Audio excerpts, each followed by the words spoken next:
And we are live. All right. I definitely need to get the new microphone, though, if I'm going to be recording videos for Genius Pipe and all that. Yeah. Off this, so I will order that soon. Probably not before tour, though. Yeah. I'm live. I'm fucking live. What's up, everyone? Genius Pipe and all that. Woo! Exited host mode. Woo! All right. Where are the minions of Cockpaw? You are being summoned.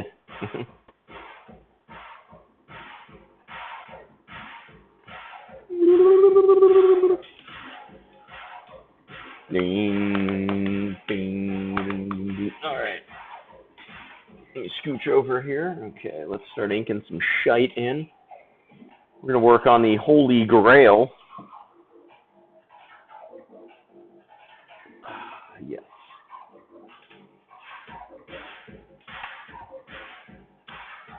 Woo! Welcome, welcome, welcome. Been a minute. Had a lot to do. Getting ready for tour. I'm officially out of here in 9 days, 10 days. I don't know. Thursday, Friday, Saturday, Sunday, Monday, Tuesday, Wednesday, Thursday, Friday, Saturday. Yeah, 10 days. So I'm getting a lot of stuff done for tour or whatnot. Let me pan down here so you can guys. I finished up these little monks smacking themselves in the head. And this cool dude. So we're just moving on up, like the Jeffersons. Smack, and then we're going to do the Holy Grail, and then we're going to move up to the Warlock, which is, this is his beard. So, but yeah, we'll be doing some cool stuff coming up to lead into tour. I am planning a 12-hour, 24-hour marathon. I don't know, one of these nights. I'll figure it out probably right before tour. Maybe Saturday night or something like that. I'll just fuck around and paint a bunch of bourbon barrels and all that good shit. Show off the new product, show off the new prints, show off the new Genius pipes, all that good stuff. So lots of cool stuff coming up. September 16th, I leave for tour, so I won't be streaming live art. I will be streaming at the festival. Let me move this over real quick. There we go. Get a better view of the art. I will be streaming live at the festival as best that I can. The connection, cellular, whatever, is complete garbage. So, you know, all that. The damn white wall. What's up, Kyroon Art? Thanks for popping in. What have you been up to, dude? The white wall. Well, there you go. I got the little monks in. They look like Jawas from like the Flintstone era. That's some nerdcore shit right there. Anyways, so the big smack because they hit themselves in the head. We're gonna move into the Holy Grail and then the Warlock. Nerdcore. Nerdcore. Yes. But we are working intensively with the Genius Pipe, who are my sponsors for this year's art tour, with beefing up the social media, and a lot of that includes tightening up the Twitch stream.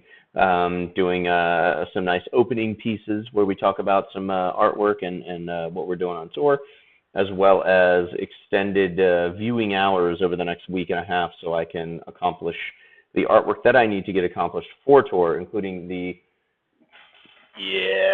custom bourbon barrels. Boom. Drink it up. These are cured. They can hold bourbon. Comes with a spout, a bung, and bat wings on one of them at least.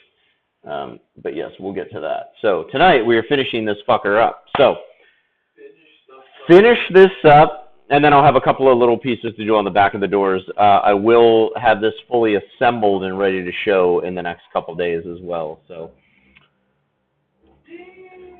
yeah.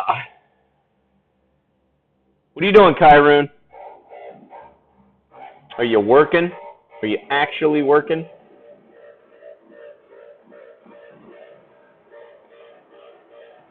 How is the pubic hair of the sea coming along? I mean, hair of the sea. Whoops! And here I am, like hitting the board. Oh. So we're gonna go and Let's get this bitch to coloring book phase. Sugar's in the background as always. Woo! He's working on the MG42 Mosquito time lapse right now. So, and as well,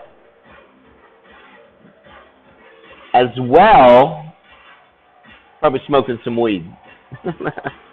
Actually, I had something that was pertinent to this whole art thing that I was going to say. Not that, but whatever. You get the point. You get the point.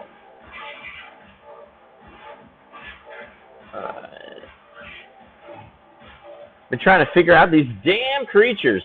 Yeah, I saw the sketches. I do like them. That stripper fish is amazing. You know. And remember, if you're stuck, dude, reference. I was telling the welder this because he was saying something, had me look at one of his pieces, and I said, well, if you're unsure of an actual object or whatever, like, research. And I wasn't joking about going to the strip club and getting actual research. Like, if you got to do that, do it. Whatever's going to do it for you. So if all you can eat, you can't figure them out, go to a hometown buffet and watch a bunch of fat people with comb-overs eat and sketch them. Look at their mannerisms, how they hold their hands, because most of them probably have arthritis, so it's probably some contorted way to hold a piece of chicken or something like that. So you never know. You just kept pulling up pictures of Slash for All You Can Eat? No. Oh, for the turtle. Yeah, I mean, the turtle, come on. That's a night of YouTube-ness right there. Watching some Def Leppard and Poison and all those just really horrible 80s bands that somehow made music off dressing like a Tour de France biker and playing music. Crazy.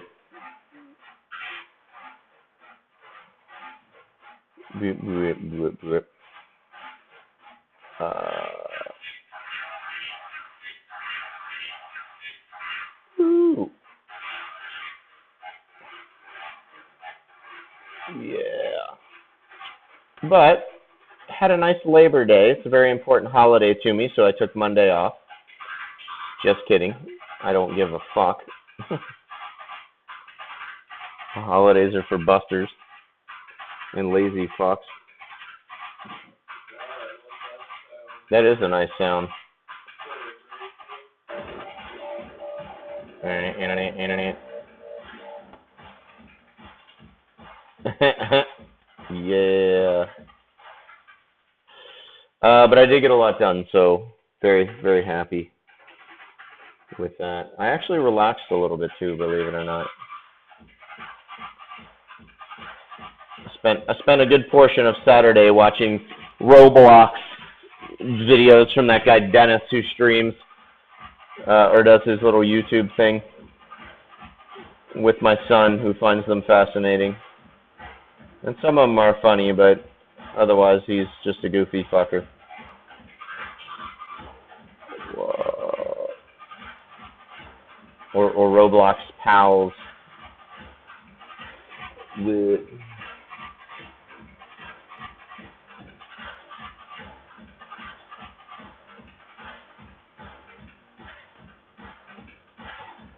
Oh, ink. Ink is flying.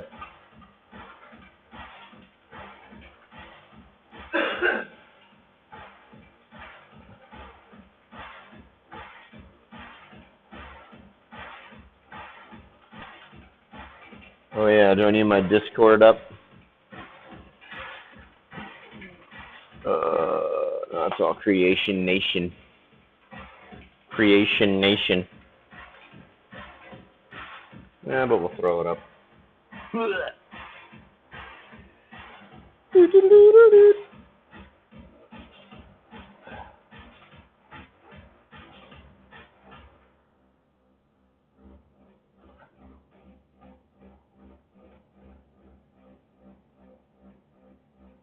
Smack. Do some hot pink lettering on this so it'll match the knights who say, nee.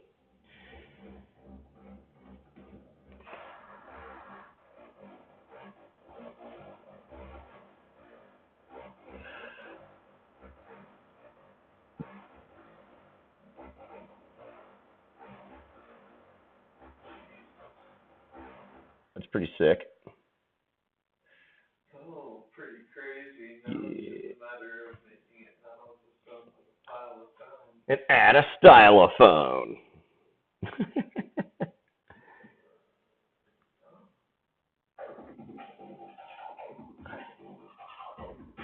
Yeah, a reference is good. A lot of artists just don't reference. They think, oh, I'm just going to draw it from memory, or I'm going to, you know, because that like is what a pro does, right?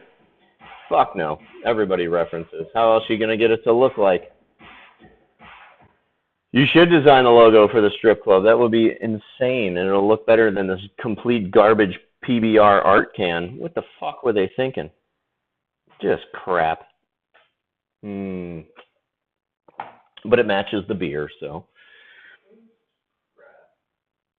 So when I get 2 fish done and that figured out, I can sell a 3-pack. That would be awesome. Hell yeah. You should do, oh, that'd be great. Yeah, if you did like the glam rocker, the manager, and then like the name of the band, like logo, and then you do like the stripper, the name of the strip club, and maybe Al You Can Eat because he eats at the strip club buffet. Carl Lamari. They're called Gills on Wheels. That's the biker name. All right, we can work with that. We'll help you. Gills on Wheels. Meals on Wheels. The biker gang. Hell on Wheels. Amazing show. I met Christopher Hayendal down in Australia, who played the Swede. Guy is a badass. I impressed him with my artistic skills as I did a sketch of him and had him sign it. Or Sex on Wheels, the wonderful Thrill Kill Cult. Thrill Kill Cult song from Cool World.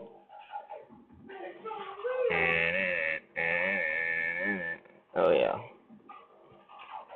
Ninja Boy.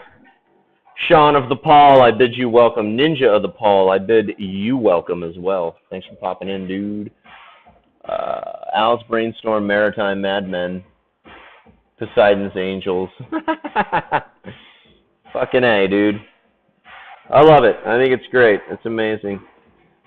Show Ninja Boy the progress here. So we had Kyroon's portrait here, and then we move up to the Legions of the Cockpaw Monks. And now we're going into the smack, and then the hand holding the Holy Grail, and then we will finally work on the Warlock here. So, got to get this shit done.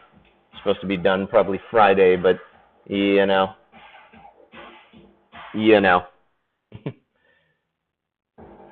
Sugar's back there making music. He's working on the MG42 Mosquito. If you guys saw me paint that, he's working on the time lapse right now. In fact, I think we have a couple of time lapses that need to be released. Yes, we do. We are just kind of floating them in the archive right now because we're awesome like that. And we love to see you suffer. We're just sitting on shit right now. Yeah. Getting ready for tour. I leave on Saturday the 16th.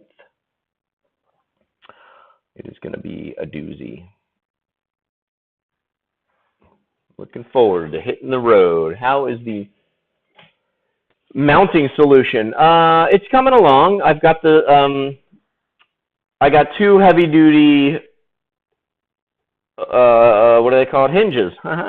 Complicated word. 2 heavy duty hinges for each one, and then I'm on the big piece. I'm actually framing it out in 2x4s and spray painting it like black or crap black or whatever, cracks gold, and then that way the hinges should hold. These aren't too heavy, they're, you know, but I think the hinges are rated up to like 25-30 pounds, so they shouldn't be an issue. of that. But yeah, I'll have it all mounted and ready to show off by the end of the weekend. My wife just finished up the Bourbon and Beyond background sign, so I'll show you guys that. It's a 16-foot sign with Hunter S. Thompson, and it's pretty fucking cool. I got to do a bunch of painting on that, but you know what you do to appease the rock promoter gods, the Wimmers. Time-lapse tees. Yeah, we'll put something together for you. Oh, we'll just release it. We're not going to tease shit. We ain't one of them girls. I'll be done with this one pretty fast, I think. Yeah, MG42 is almost done. It's pretty styling. So the two we have are we have the Florida Wizard of Oz, which is this panel back here, and then the, what is the second one? I forgot. Mad Hatter, Hunter. What the fuck is it? We don't know. A time-lapse dance. There you go. You were just on it, man. Yeah, I'm trying to think what the other one was. Oh, Dung Beetle. Oh, the Dung Beetle. Yeah. This is a 3-panel custom hand-painted rolling tray set, featuring the desert, kind of like in the back of the Hunter painting, and the and this dung beetle pushing a big ball of shit up a hill. Image slideshow at top right corner or top left corner, whatever. I did update it to add all the new artwork. So the cock paw is now in the image slideshow. Boom. Just missed you over a while, yeah. Yeah, when I get on, you fucking leave your other streams and you get the fuck over here. Christ. Yeah. Woo! Should I actually do this? I think I have a little bit of gold paint left. I could, Nah, we'll do the yellow. Yeah. What's up, Jack? Alright. Cockpaw commands it.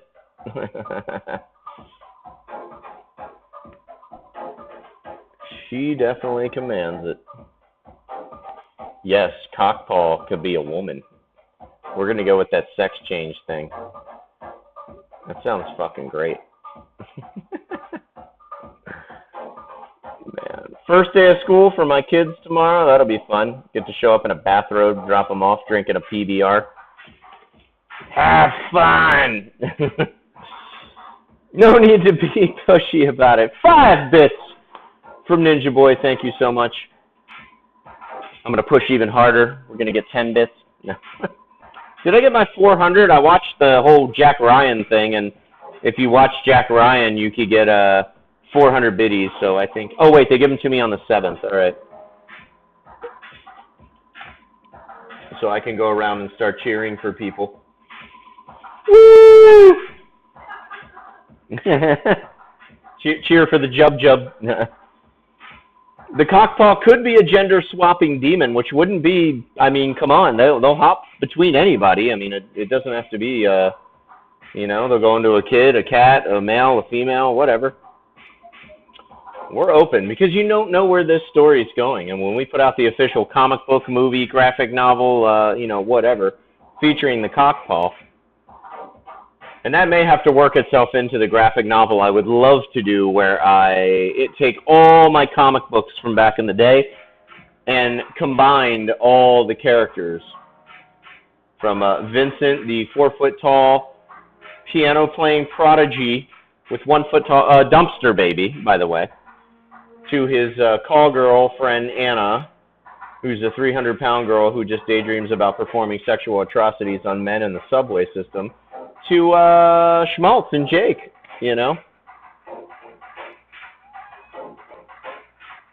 Oh, your shit got fucking... Really? She-mail? You said she-mail, and I had to approve that comment. What the hell is that? The adult lube set of the cockpaw. We could have a whole line of sex toys with the cockpaw in it. I don't see why not. Rammstein put out the box set for Liebes für alle da with the 6 dildos cast after their own penises. We could have a cockpaw. I told my wife that's the next thing she needs to work on is a sculpture of the cockpaw. Like about yay big, you know. And something I can show off online. You can't just be pulling cocks and paws out online. He can say adult lube cockpaw, and I can't say she-male. That even got held, even though you spaced the S and the just goes to show about, you know, Twitch. They don't give a fuck. They don't care about, you know, transgender people. Or maybe they just don't like your comments. Yeah, we'll drop part of the beard in here just so I can get that. Jesus Christ, am I out of ink? Did I really use a bottle of ink on this painting? That's absolutely insane. Completely insane. Did I use a bottle of lube ink?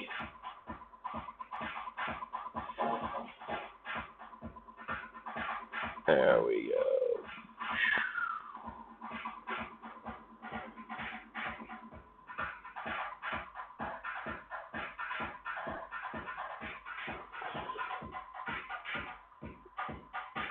I don't know. I don't even think I have my filter set to that, you know. I mean, it's pretty like,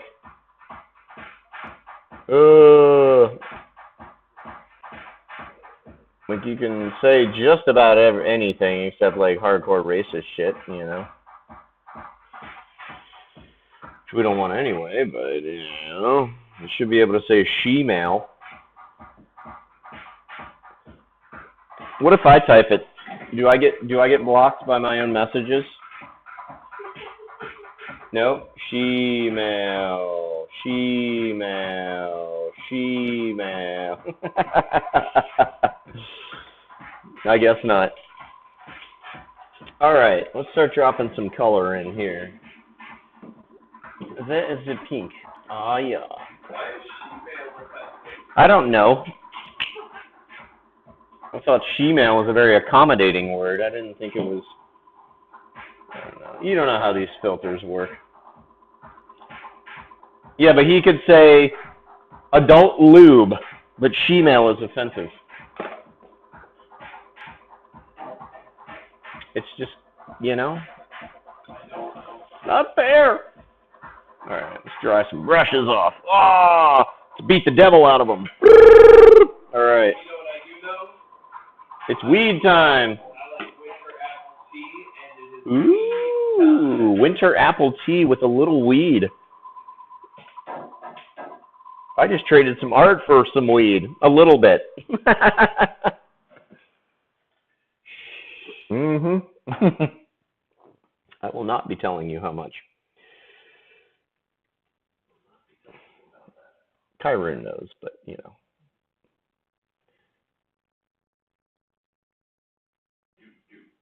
Oh, weed time. What are we smoking tonight? What are we smoking tonight? What? Oh, shit. You know We're what? actually smoking 3 different kinds of lemon OG. Oh, what is this fucking crap? Exactly. I could see she-male, maybe in Australia. We love the openness of the fact of she-male. Allow. Then I got modded. You did get modded. Quit doing that shit. Don't say she-male. Say like She-Ra, you know, or He-Man, or... That way it was a marketable toy back when transgender was a... He-Man woman hater. Yeah, like... Well, that's just, you know... I allowed it. I gotta click that shit every time you guys start talking about your preference and sexual partners. Yeah. Your chicks with dick preference. Yes, lady boys.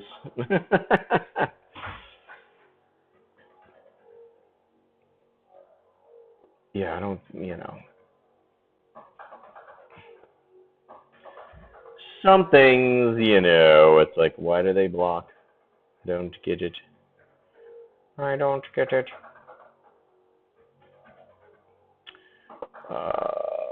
This time in 2 weeks, I will be in Louisville, Kentucky, enjoying 90-degree weather and thunderstorms, probably. Actually, the weekends are looking pretty nice, so. How's Memphis, dude? You get a big string of storms out there or whatnot? I saw Louisville was, like, getting fucked. 5 days of thunderstorms in a row or some shit. Is there something cruising across the U.S. that's big storm related?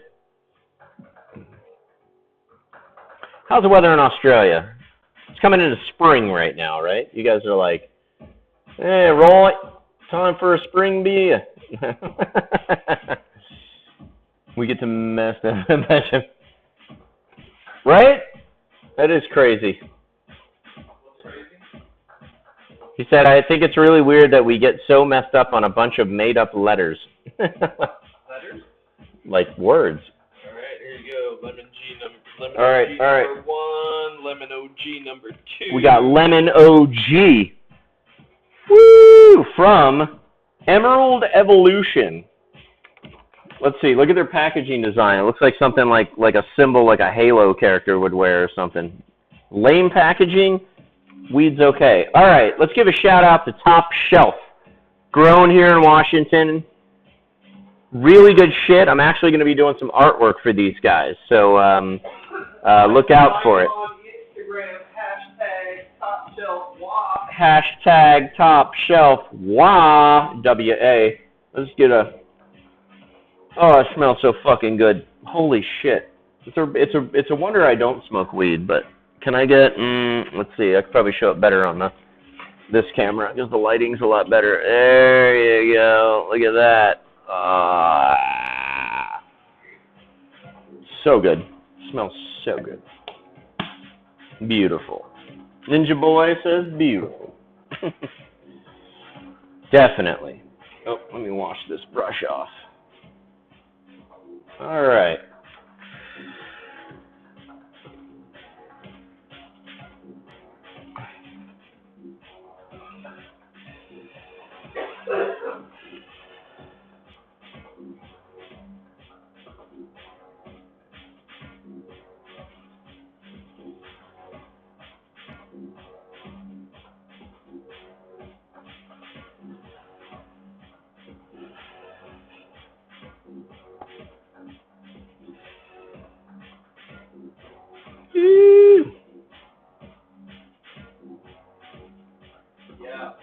Yeah, how was that?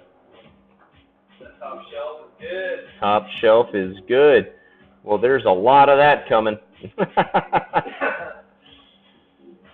good. He's nice. What's up, pocket? Be right back. All right, we'll be here. S&M. So, do you do these fucking hand jive things for like a measure or two? Oh, yeah? Look at this. Oh, looks like I'm raving out, but I'm actually just talking with my hands. Nice. Yeah, it's just like. That's when the stylophone needs to come in. They're necessary. Oh, it'd be awesome if you only included those and cut out all the brush work. And the painting would just progress, but I'd just be like, woo, you know, talking with my hands. I'd love it. Talking with my hands. That'd be groovy stuff.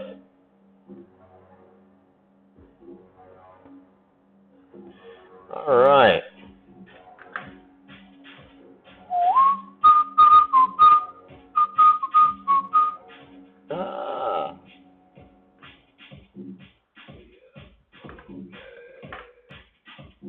Okay.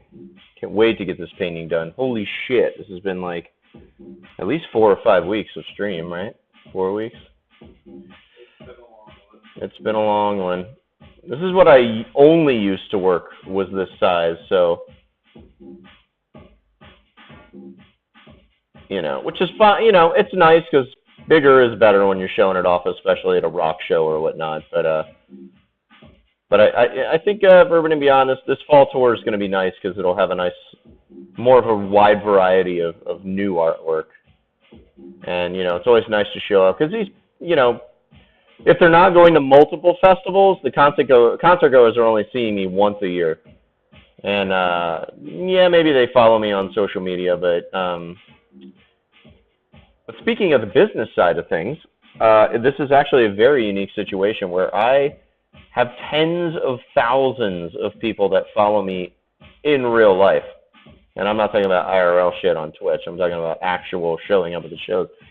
Not all of them follow me online because, you know, it's a very more of a blue-collar situation, or they're at a rock show and they forget who I am or don't get a card or something like that. So it's actually quite a unique situation, whereas everybody else is like, oh, I'm big on social media. Yeah, I got about 20,000 people following me collectively, but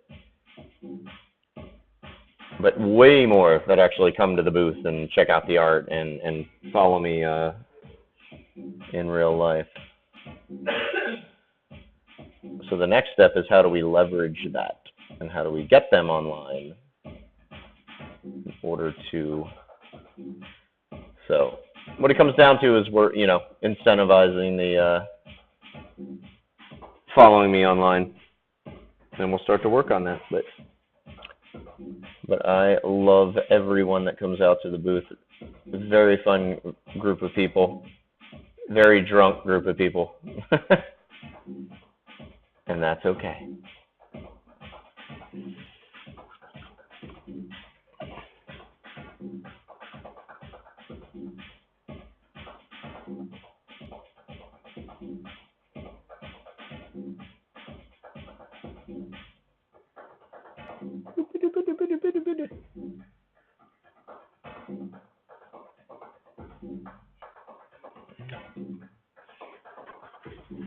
Am I going to build a swimming pool of weed for sugar? I don't know. More like a hot tub.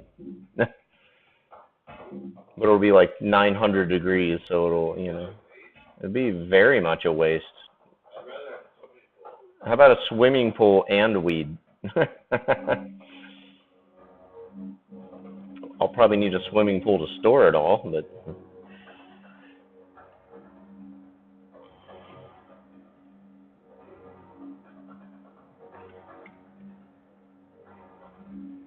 There we go. No, it was not a few 100 pounds. Yeah, it'll be a bong-shaped pool. So like the pinup girl that lays in the martini glass, that'll be like sugar in a bong. Sugar in a bong. Sugar in a bong. Hey, that could be your like weed blog site. Sugar in a bong. Sugar in a bong. Why not? Let's see here. Oh, all right. And once this is all together, this will look, you know, this pink will match the nights that say knee, where knee is written in like hot pink. So, you know, always trying to, even though I'm, you know, on a third panel that's 6 feet away on the other side of the painting, it's, you know, trying to remember how to balance that, the colors across the entire image is important. His weed review site could be Sweet Weeds. He starts talking about like dandelions and shit as well, and it's just such a sweet yellow. Ragweed. How he's allergic to weed. What a bum rap.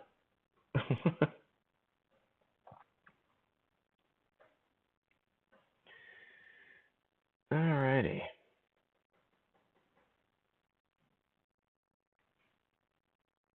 So, oh, Kyroon, you were saying it's storming like a motherfucker out there right now? There we go. Good. Yeah, his weed site. Here we go with that siphon again. Cheers, guys. Thanks for hanging out with me on a Wednesday night. A lovely Wednesday night in September. Great things happen on Wednesday nights in September. Paintings, weed smoking, music making, Kyroon's typing. It's all awesome and / or shit. All right, let's get some yellow going here. Get this, get the Grail painted in. Yeah, the Grail. Okay. I'm so in need of new brushes too. Wow, I fucked all these up. Holy shit.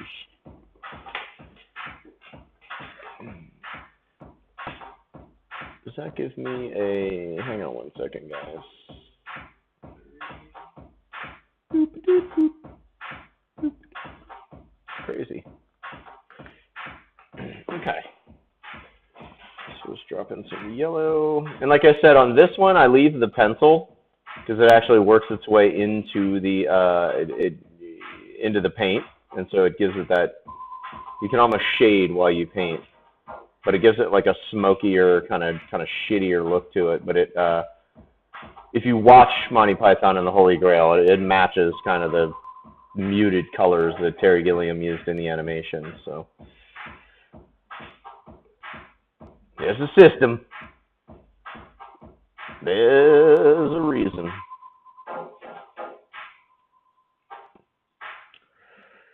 What'd you miss? Nothing. Just talking to Kyroon. I asked him about thunderstorms, and he just didn't get back to me.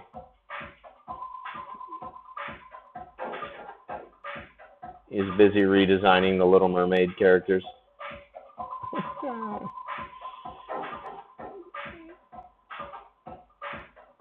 Okay.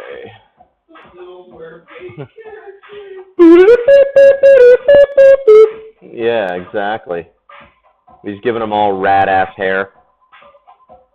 Raining hard. Yeah, I was like, fuck, man, these September festivals, I've never really had to deal with rain. Like, it's either come the day before or, you know, I don't want to deal with it.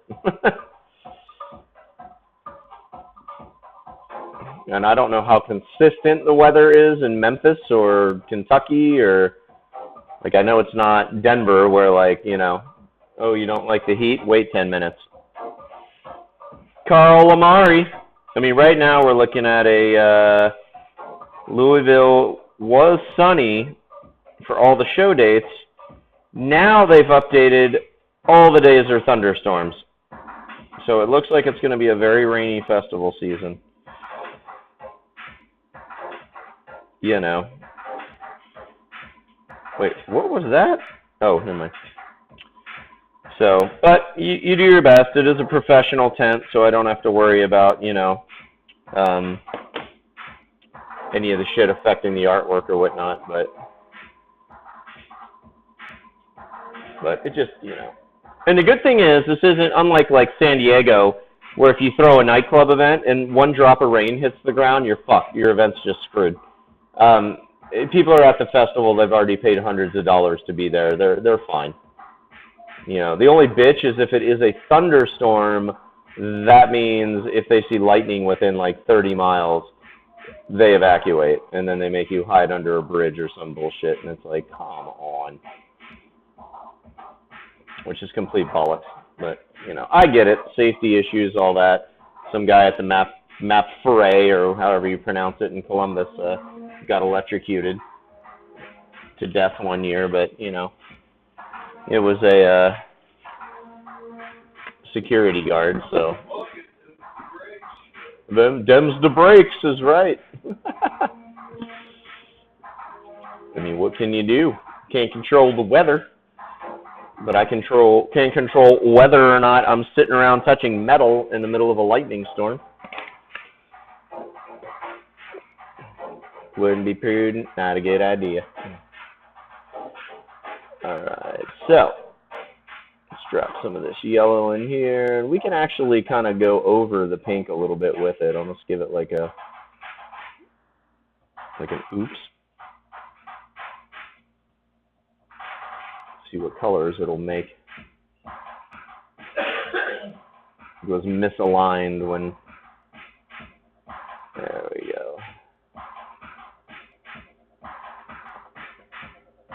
World's largest brush. Yeah, right? I have the power. It's like Bob Ross meets He-Man. Skeletor. Go ahead and put a happy little tree there. What? So, and as you saw up here, we do a little splash some water. We'll do a little color stripping. Not that kind of stripping. Not the Kyrune stripping. I don't do a lot of festivity shit is overpriced. Oh yeah. He Ross. There you go. He Ross. Bob Ross meets He-Man.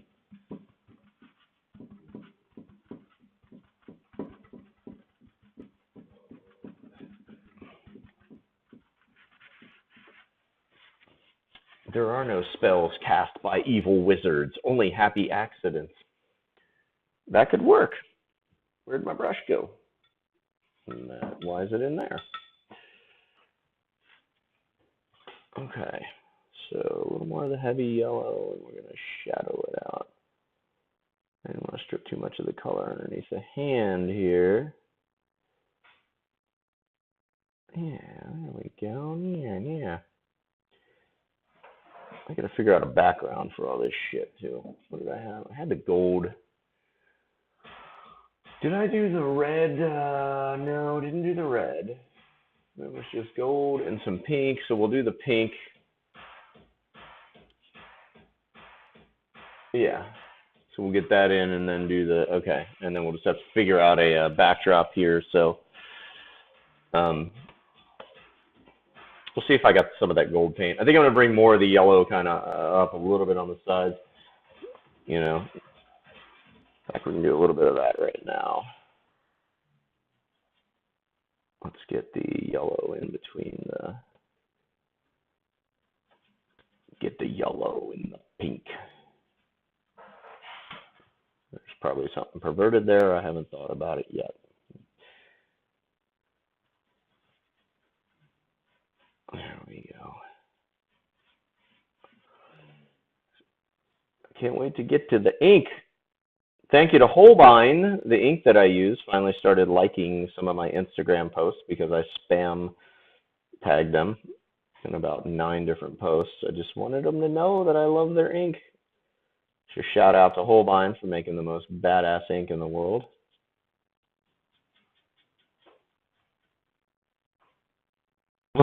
I have the titanium white.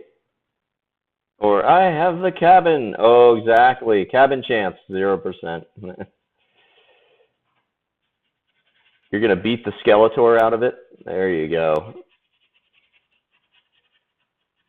Let's see how we just take this pencil and just kind of smear it, get it all smoky looking.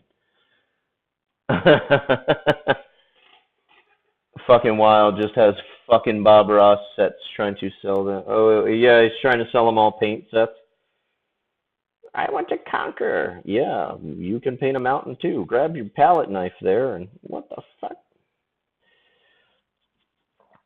They need some crossovers like that. And actually, they don't. They need to stop fucking with characters from the 80s. Like, we get it. 80s is trendy now. It's coming back. Stranger Things, blah, blah, blah. But come on. We don't need a remake of every piece of shit that came out in the 80s.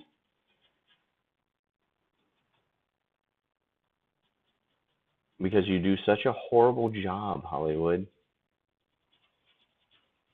Transformers series has to be like one of the biggest Hollywood child butt rapes in history. That was the best shirt at Comic-Con. It had the Decepticon on the front crying, and it said, Michael Bay killed my childhood. That guy sold a shitload of those.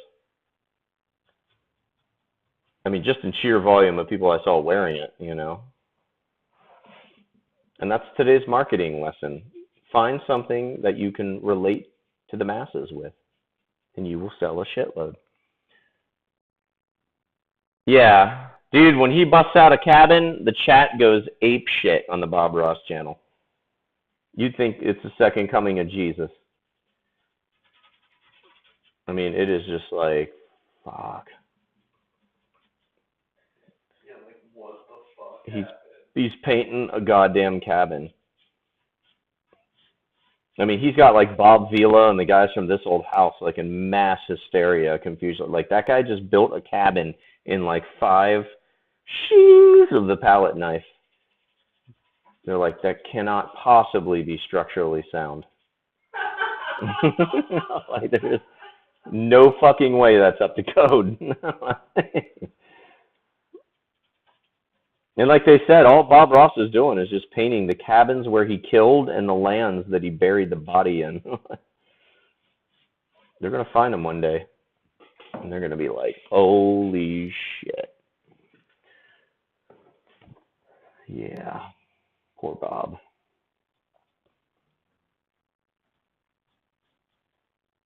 Did you see there's a Bob Ross fan channel now? And granted, I was like, what is this? But he was playing the Bob Ross documentary, which I didn't know they had one.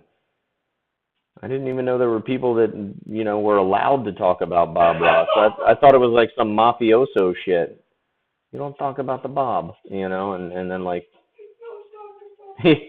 yeah, Bob Corleone, you know, like you talk about him like your family ends up on fire in their sleep or something like that. Yeah, you're not talking about the Bob, right? With the fro. Froyo. It's Bob Ross ice cream. I'm into it. Little Bob Ross sprinkles on every cup of yogurt. Oh, I'm hungry as fuck right now. All right. Maybe the bean soup wasn't as filling as I thought it was. It's very good, but it is more of a light soup. I know I said winter food, but you know, it's not like thick, creamy, rib sticking. It's just damn good and flavorful, and it's very healthy, dude. That was just wow. A spoon, every spoonful was like a garden. It was amazing. Sugar cooked a bean soup tonight. Who here's into beans? Yeah, I am. Some pientos. Yeah. Okay. That looks much better. That looks like shit on my OBS. I don't know what that's translating like on my thingamahoo, but anyway. So if I scroll down, you can see there's the smack. There's the dude. Kyroon's portrait, and these guys, and that one in the middle is Ninja Boy, the short dude. Short little fucker. I love Robin. Okay, so we'll do the yellow here, and then maybe we'll pop that gold in. I think I may have enough gold to do the whole background, but who knows.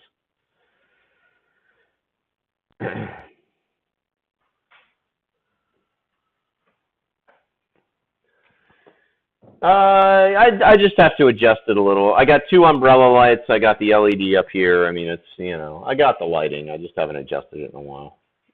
You know, the camera's just being a fucktard.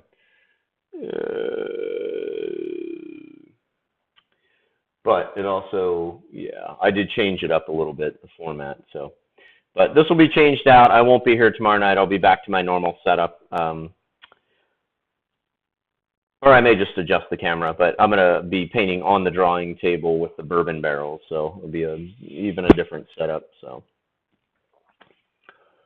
I got good lighting. I don't have a good microphone yet, which I am going to buy after the tour, but I promise then you'll be able to hear my sexy Barry White voice. I'm not full of shit, dude. Shut up.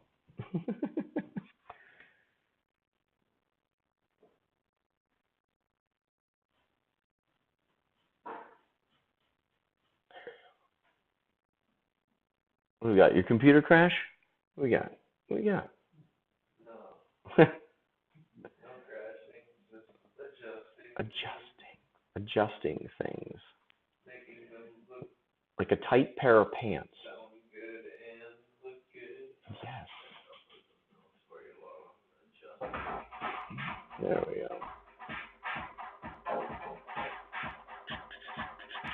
Very sexy. There you go. That could be if you're doing a Citizens of the Land of Fruit or whatever.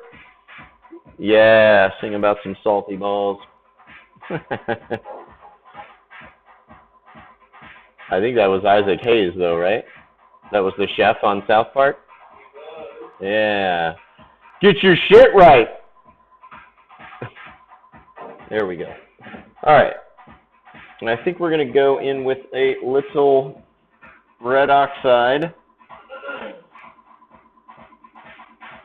Maybe a lot of red oxide. And we're just going to kind of come into these letters a little bit here.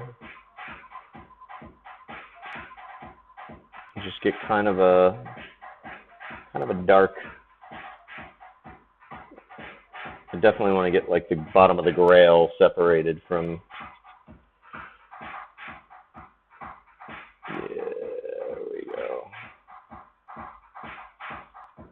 And we're just dry brushing the color on. So just dry humping the cash cow.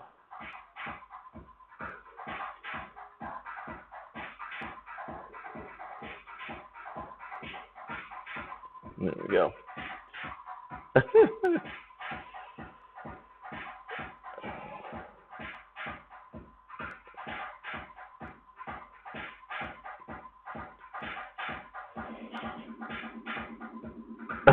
They were on the red carpet on acid. That's awesome. I mean, you do what you got to do.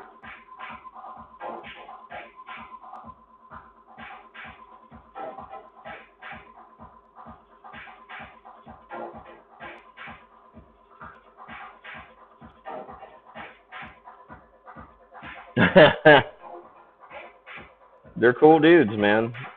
I'd love to do some work with them. I could come up with some fucked up shit for South Park.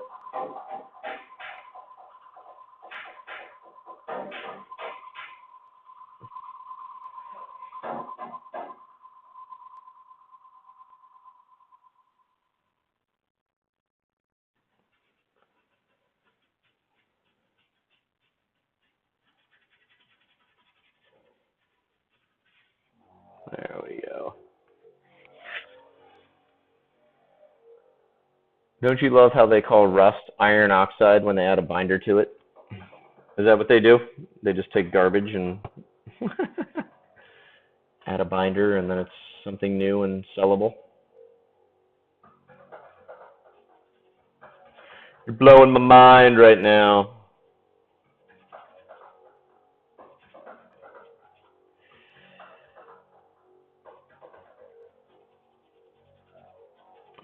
Okay. Yeah, just get a little.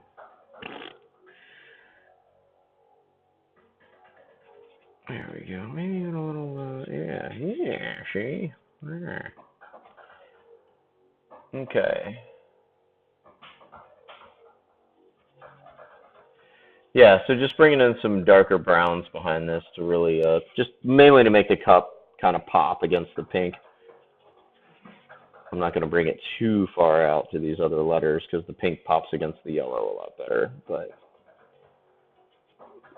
it's all about just adding a few, just throwing some color variations where they're needed to make certain objects pop, and then all of a sudden you kind of have a cool background too, and you didn't really think about it, and well, that's just the way it fucking happens. So make sure you write all this down. It's a very technical way to paint. You got your notebooks out, 3-ring binders, Trapper Keepers.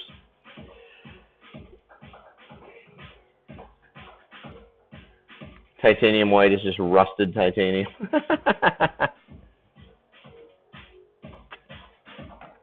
Love it. And while we got the rust-oleum out, or the rust oxide, or the iron red, or the iron giant, or whatever the fuck, let's go ahead and shade in the side of the cup.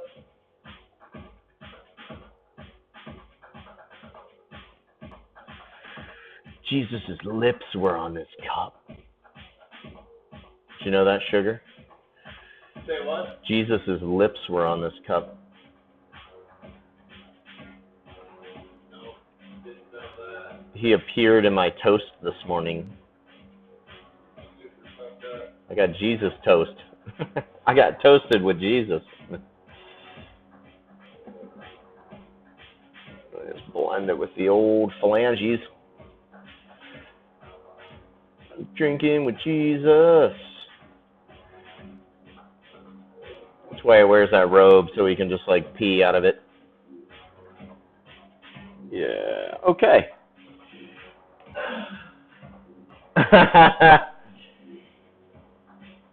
You mean like your jock strap? No.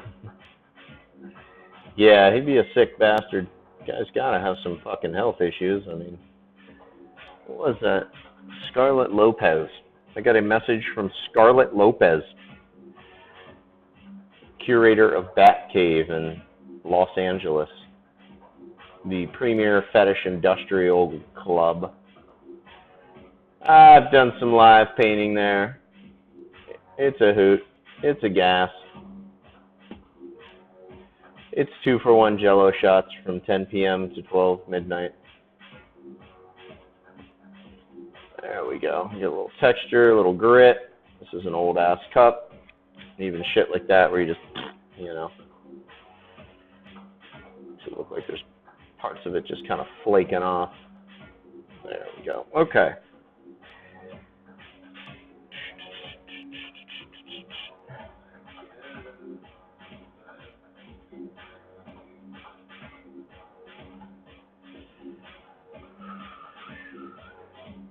Go. Drop in some color up underneath here. Bada bing, bada boom. There we go. Okay. Yeah, and of course, as always, detail it out with the ink. When you get so wasted, you wake up in a cave 3 days later. That's awesome. What the fuck happened? Then you start floating upwards. Holy shit, man. Don't touch the absinthe.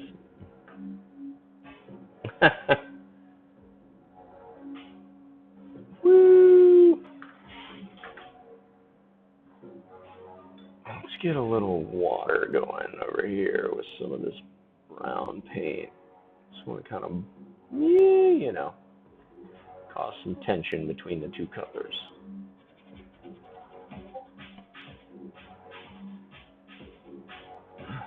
Cave party. Yeah, that'd be awesome. I'd love to have a cave party. It'd be kind of cool. Find a giant cave, throw a rave. Cave rave. Smack. Okay, now let's dip into our flesh tone for the hand, and we will probably muck that up a little bit with some color as well.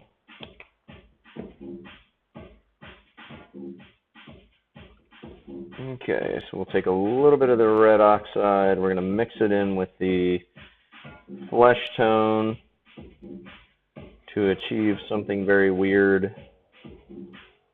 And we paint. Yeah. This is 80s flesh tone. That's what would be on the tube. 1980s flesh. 1980s VHS flesh. How about that? Much better. There we go. Let's get that paint off the side of the brush. A little bit of that darker color there. Oh yeah, groovy.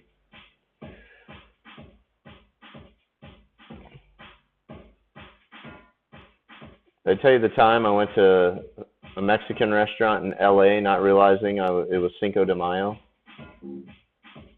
That was a party. I've never walked into a place that had more festivities going on, and I'm like, what? Thought I crashed a wedding or something. Not a great story, but a fun time. Holy shit, did we get fucked up. Unbelievable.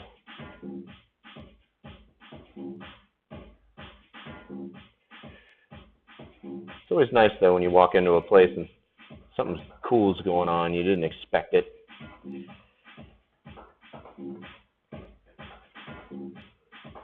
Like, first time I ever went to Hollywood, we went to the Roxy. Going to see some bands at a famous club. Last band was about to go on. My buddy went outside for a smoke.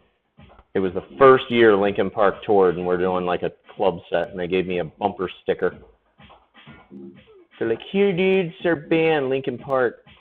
Little did I know, I got a bumper sticker from one of the worst pieces of shit on the planet. Pretty cool.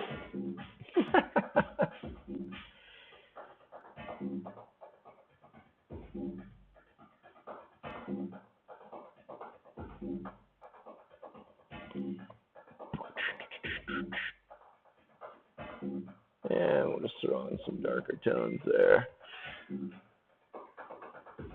We miss you guys. Oh, I miss you too, Scarlett. Come see us. I would, but I don't live in LA. Hydration bot. Yes, I should take a drink of beer. I like that. Cave rave to the grave. That is a sellable concept.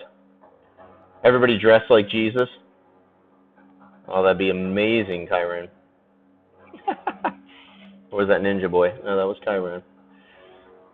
I had a 50-50 shot. I only got 2 of you chatting right now. So.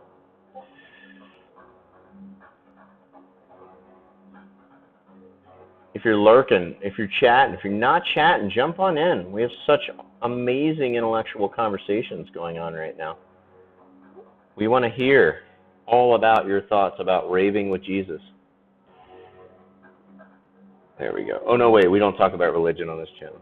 Actually, nobody cares. Yeah. Yeah, no one gives a fuck. No.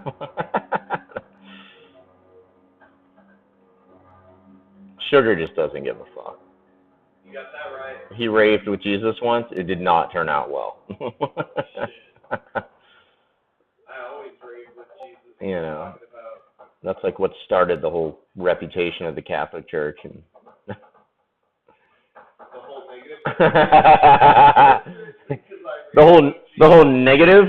Is there any other reputation? Call it what you will. Be like Bill Cosby, the bartender.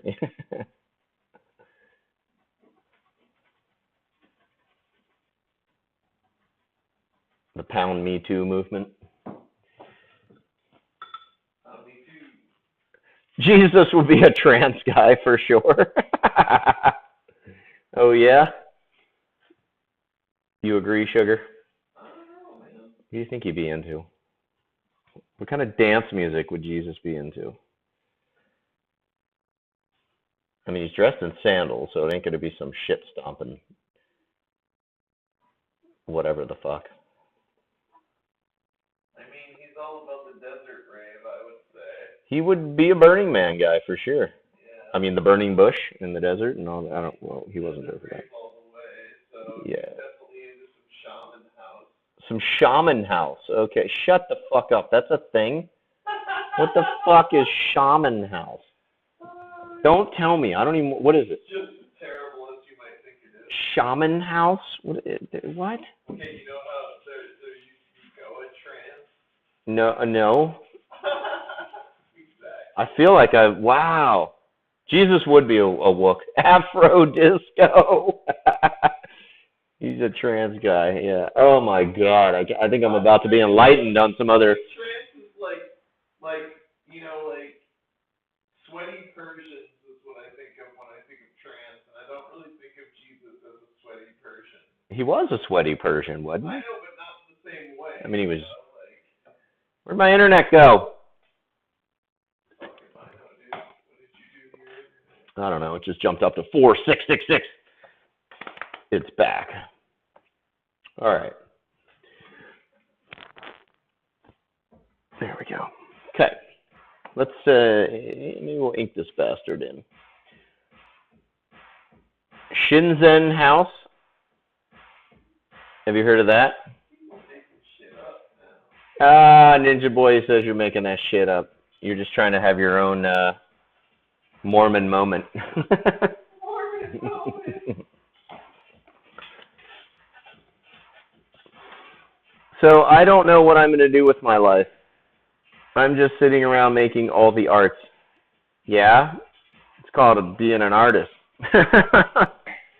I haven't known what I'm going to do with my life for 20 years now. You doing the hand job. All right, I'm watching something. Hang on. We'll get into Kyroon's art. Or we're going to get into Kyroon's life in a minute here. Stay tuned. All right, you ready? Shucking and jiving. Let's do this. Oh, that is so Aphex Twin. That's rad. Yeah. So wait, there's more. There's more. Mormon house. Well, more like Mormon barn music. Oh, that's sick.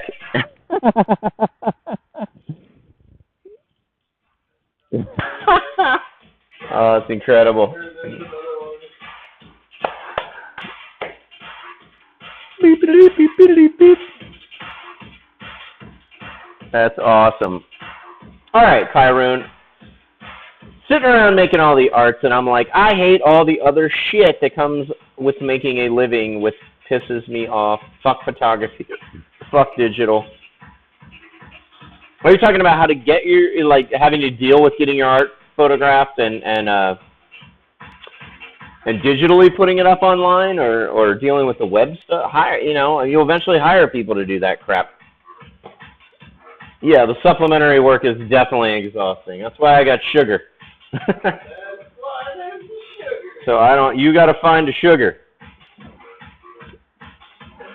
Everyone needs a sugar. But you just hit on what we're doing with this studio. You hit on the core concept of what I'm developing with this studio, as far as coming up with a place that artists can come and we have everything you need, from printing to legal to business advice to booking, touring, time-lapsing, hand dancing, Mormon barn dance, all sorts of shit. You agree sugar is exhausting? Ninja boy. I don't have a sugar. Yeah, exactly. But it's worth it. That's why you have to supplement it. It's exhausting. Yeah. You got to give the poor boy a break. Right? That's not him. For dead people. Yeah, coffee's for closers. Weed is for closers. Weed is for closers. And as much weed as he smokes, it is amazing how much work gets done. But, you have to find that anomaly in the universe to balance your life. There you go. You got to find the guy named after a sweetener that smokes weed but acts like someone on PCP. Dude, I love how fucking just raunchy this shit. This music is fucking amazing. It's incredible. This is a millennial pisser offer for sure. Yeah. But yeah, all the supplementary shit, dude. That's why I'm at least 2 years out for touring. Oh yeah. 2 years out on touring, planning, looking at like, okay, my manufacturing, I got the holiday season coming up, then I have the trade shows that start next March. I mean, yeah, you got to think way far in advance. You got to be one of those people. You can't fuck around. You got to jump on it. Can't overthink it. You got to do it. That's what being a successful artist is. Fuck the art. The art comes naturally. You're a good artist. You got talent. You'll rock it out. That's no problem. It's like one of them things, when you don't worry about something, you got other things on your mind, the other shit works itself out. Find time to draw, stream, you're good to go. Your life doesn't have to play out like this song sounds, but, you want that kind of activity in your life. And who do you hang out with? Remember the old business cliche? You are the 5 people that surround you the most. That is so true. So true. You hang out with a bunch of fucking I'm gonna get this done someday slobs. That's how you're gonna be, in a sense, because that's all that's motivating you. That's all that you're hearing. Yes, you're a fucking slob. I don't hang with anyone really. Well, there you go. Go hang out with some, find some people. Even if it's like a business meetup, hang out with some business people. Yeah. Because what will happen is you hang out with what? A group of 20, 30 business guys that are making money? You'll probably buy art. Then you've just made some sales and some clients. And then they got friends because they're the networking mixer.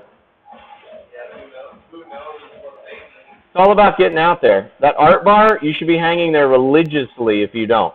There every night sketching, whatever. Being the local go-to guy. Go to a high-end bar and sketch on napkins. Yeah, I used to sketch on bar napkins. I mean, I still do, but go sketch on bar napkins. A, you'll get a fuckload of free drinks, and B, if you're at a high-end bar, you never know. Just have some samples, Whatever, business people in Memphis, they're still making money. That town still exists. I mean, you ever been to Hollywood, LA? It's like being at, wow, like the plastic surgery section of a retard farm. I mean, they're a mess down there. Absolute mess. But you know what? There's a lot of people there, and you never know who's going to be sitting around at the bar while you're sketching.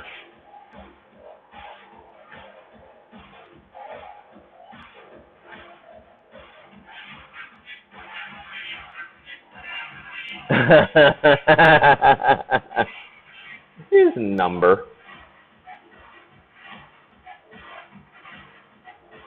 Yeah, you'll get his number. I didn't say hang out at the church on bingo night.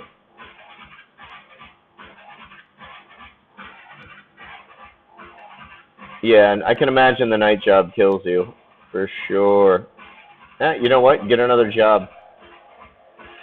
But it seems like it offers you a lot of flexibility to actually get work done or whatever, You're hanging here getting business advice, and so you got to pull what you can out of what you got to work with and all that shit. Yeah, definitely. I mean, you got to have the loot. But that's where I started. I was working 8-9 hour days at the mortgage company and drawing comic books at night, And it's just what needed to happen for me to get that first book out and get published and get into Comic-Con and whatnot. But like I said, I found a job that offered me some flexibility. In my case, they didn't, as long as I had deals in, they didn't give a shit if I took a week off to go sign at a Comic-Con or promote the book or do whatever. So, it's all about leveraging what you have right now.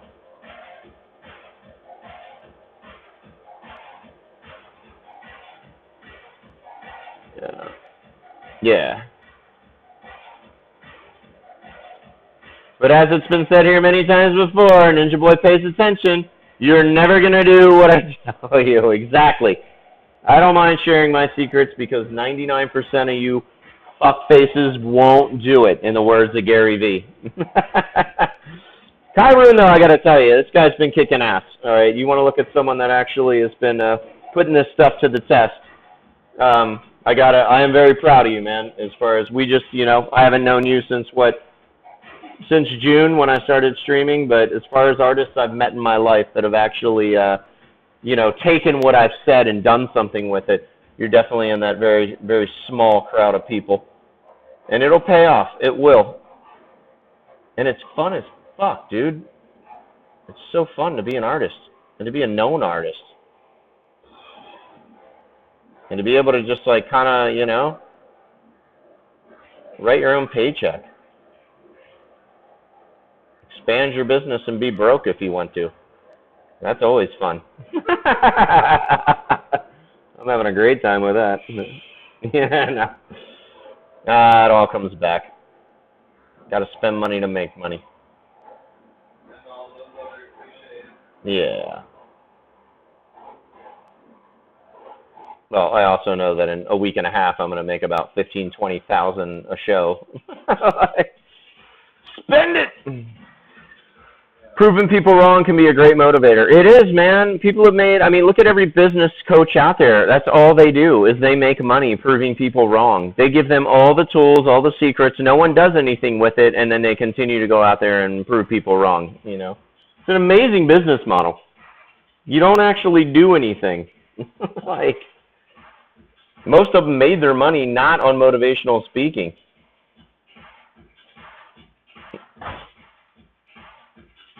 It's exceptional. It's you know, Sugar and I are doing our first panel at a Comic-Con coming up in Tacoma, and we're just going to sit around and talk smack and, you know, again, give all these aspiring comic artists the secrets to selling your art, or at least helpful stuff. I mean,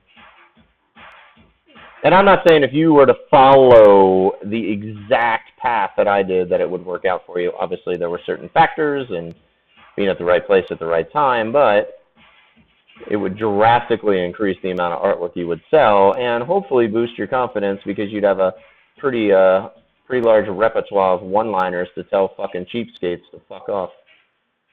And that's the most important thing. So, what do we got? Stripper girl? Does strip club need to be like the neon sign? Maybe. Yeah, if you did like a little hat pin that was like kind of a neon sign and whatnot. They have neon inks too. Like Blacklight Reactive, you should look into those. I think they have some inks like that are, I mean, I know they have some pretty bright inks, but you should see if they have ones that are Blacklight Reactive. That would be sick as fuck.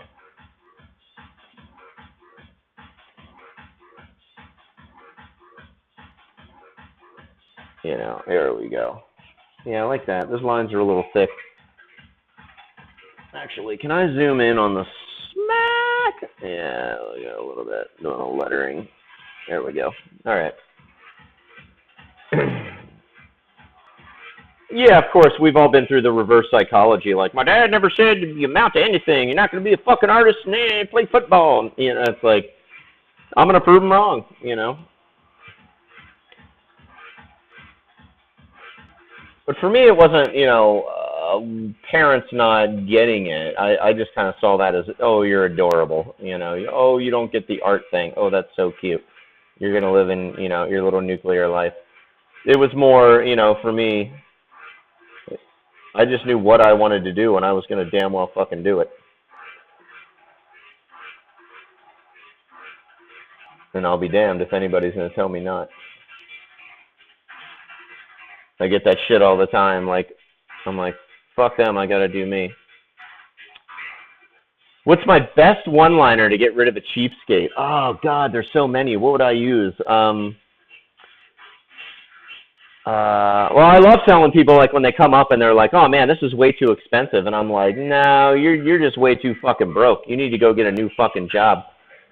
Or when people come up and they're like, the best one I had the most fun with was my buddy and I used to give out divorce lawyer cards when people would be like, oh, my wife would never let me buy this. And we'd be like, well, sounds like you need a new wife. Here, I got a business card. This is a great divorce lawyer. He's in the town here. And then just like, just the look on their face. And it's like, why would you be married to someone that wouldn't let you bring, you know, I can't bring all the artwork I want to buy if I buy it into the house, of course. But if it's financially feasible and I'm not trying to buy some $20,000 painting, my wife's not going to be like, you can't have that. You can't buy that. I don't like it. No shit. We have our own different personal tastes. We're not like Siamese in the brain here. Like, that's why I like you, because you have different opinions and whatnot. But, you know, my best one-liner to get rid of cheapskates, hey, fuck off. That one works really well. I mean, there's so many of them you can throw, you know. For me, it's not about just like, it's definitely about, like, at this point in my life, I mean, we used to throw huge parties where I'd just be, like, drunk as fuck at a nightclub, banging out a cool piece of art. And if someone came up and they were just a cheapskate, I mean, you just, like, I had 6 friends of mine behind me, and we'd all just, like, attack this person and, you know, verbally, and just, you cheap motherfucker, da-da-da, you know. Now I actually like to present it in a way where I'm educating them. I mean, I'm more mature now, in quotes. You know, so to me, it's being like, hey, dude, and explaining to them. I mean, we've all seen the meme where it's like, you're not buying art, you're buying 30 years of learning this shit and da-da-da. Kind of presenting it to them like that. It's like, well, what do you think art's worth? Well, what do you think? What would you pay? And then what do you do? Oh, you're a dentist? Great. Can you fix this tooth? I need a filling. I got $20. It's all about putting it into perspective of where it makes what they do seem cheap. Art's a luxury to own. It's a necessity for civilization, but it's a luxury to own. But that's why I have reproductions and all that. The best is when people come up and they're like, how much? Oh, it's, oh, well, here's the original art. I also do reproductions on canvas, metal, and wood. I got some poster prints, and they're like, nah, I only buy original art, yo. I'm like, all right, great. Well, this piece you're looking at here is about, $6,000. And they're like, oh, well, maybe in a reproduction. I'm like, yeah, you don't buy original art. You buy cheap original art. You buy art that's not priced right. Like, I know your type. You're the guy who preys on the artists that are they're selling originals for $100. We've all met that dude. And that guy has to go.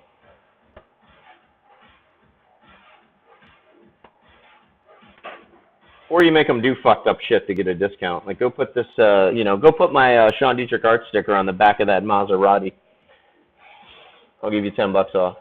I'll give you $10 off the original price of $45. Yeah, right. It's gonna be $49.99, $90. Yeah, I almost had that right. I'm an artist, got a back. Yeah, I'm an artist, Jim. Yeah, I'm a math professor. Yeah, but giving out the divorce cards was fun. You don't need this painting. You need a divorce lawyer. Then you need to buy the painting because we wouldn't want that to get wrapped up in the legal recourse, and then you lose a cool-ass piece of art. So get rid of the lady.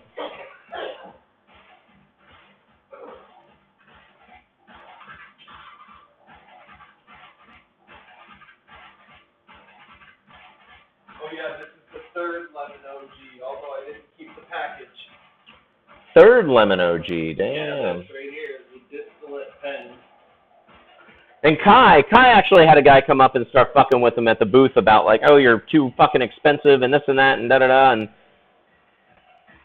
it was just, oh, my cousin could do this shit. And, and it's like, no, your cousin does your sister, not this shit, And Kai actually, like, stepped up. He was the guy, he's one of the other artists we work with who's been on tour with me the last couple of years. And explained to the guy, he's like, dude, let me tell you something. Sit down, listen up, lend an ear. Here's what the fuck's going to happen. And he, explained to the guy, he's like, you know how long it took me to do this shit? He's like, your fucking cousin can't do this. Or he'd be behind the table here right now.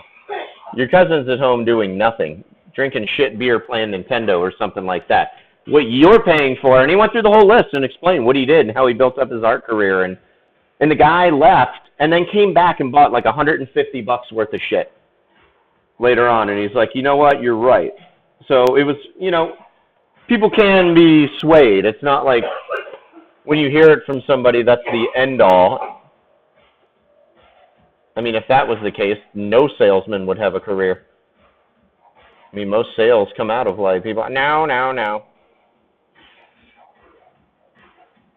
Tell you why you're completely wrong, sir. Yeah, and if you do it with confidence, it's like, you know what? I'm here at the rock show. I'm putting all my art in the green rooms for the rock stars that you're paying a lot of money to see. I don't have to pay for that privilege.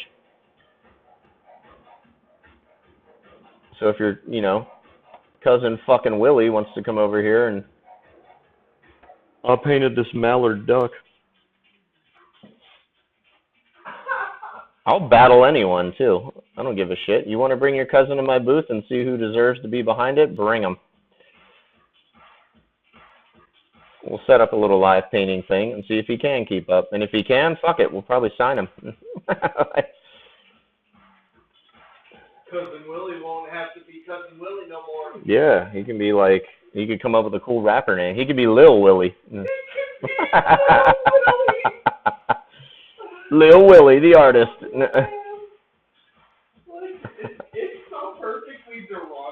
story. Yeah, right? It's meta. It's meta. Oh, boy.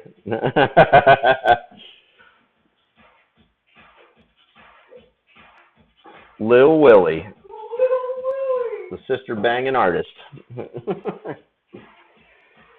Where do our conversations go? Jesus Christ. I'm trying to give just solid business advice, and then it turns into an Alabama art fair, like, yeah. I blame it on Kyron. I don't know about you. Yeah, why not? I'm not taking credit. He's not really here to defend himself. Yeah. Her tempted raven. She's from Alabama. Oh, she is? No.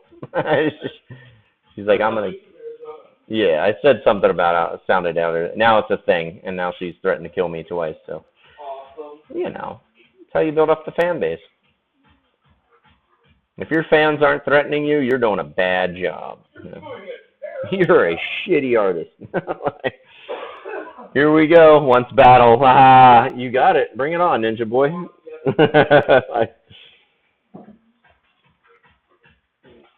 I haven't done too many in my life because nobody wants to do it, but it's cool. I did one in Australia. Australia was actually at Scribble Slam. Was my very first art battle, and we ended up pulling a little fucking ruse on the guy.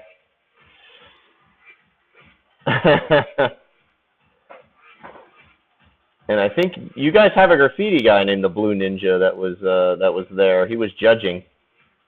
The Blue Ninja. That's not you, is it? That'd be cool. Who the hell's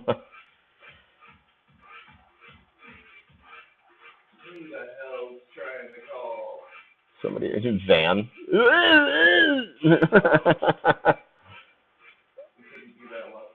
Yeah, right. All right. I'll hit up Penske tomorrow. Gotta get that guy on the phone. He's just a perfect candidate.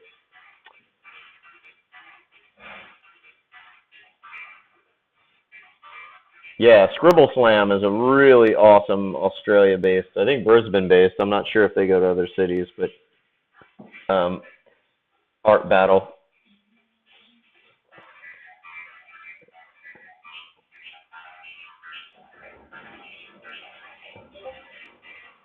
Blue Ninjas are for Lego. What? I met him. He was there. Instead of katana blades or the blades in his back, he had two giant paintbrushes.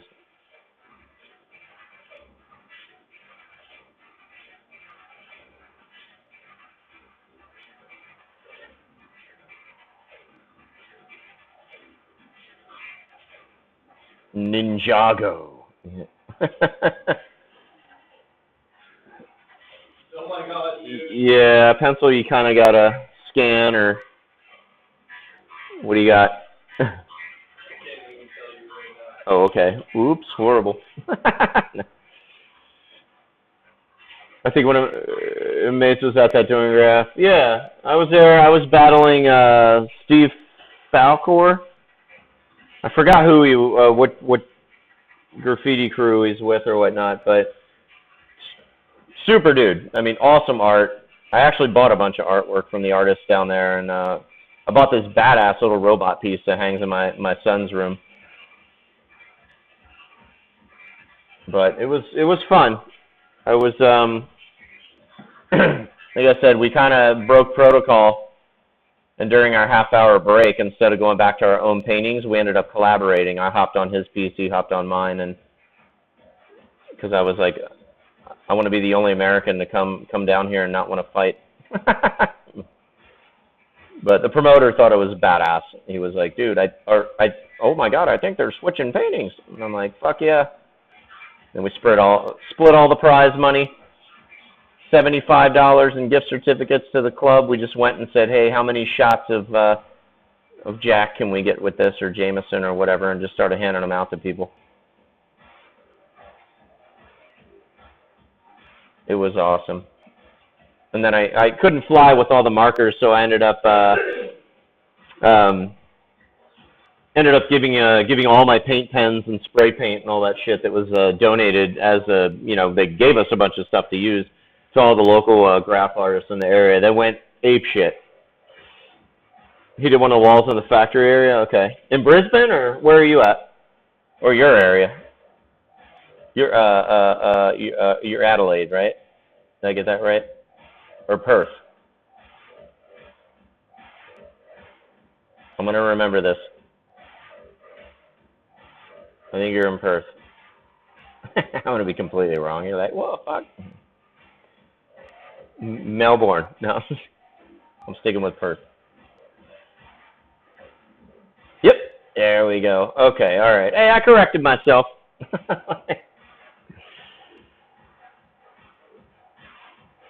He lives in Melbourne. Okay. I got to get back down there, man. You guys have such a fucking badass country. So much fun. So much fun. Rip roaring drunk half the time, but you know, I fit in. Ah! But the art scene was incredible.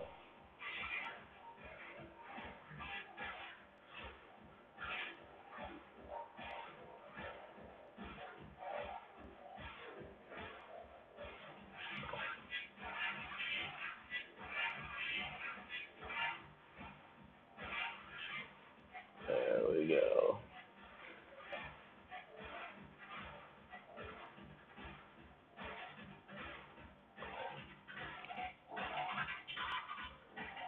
What people think it's like and what it's really like. Yeah, for sure. Well, everybody, you know, thinks you guys are just complete fucking drunks and you can smash beer cans on your head, and that's like how people like have business meetings. And I found out that Americans are probably much heavier drinkers. You guys kind of space it out though, so your whole day is kind of a cheery, you know, place to be. Whereas Americans just tend to get fucked up, smashed in 3 hours at a club and try and fight everybody between there and the way to their car or the jail cell.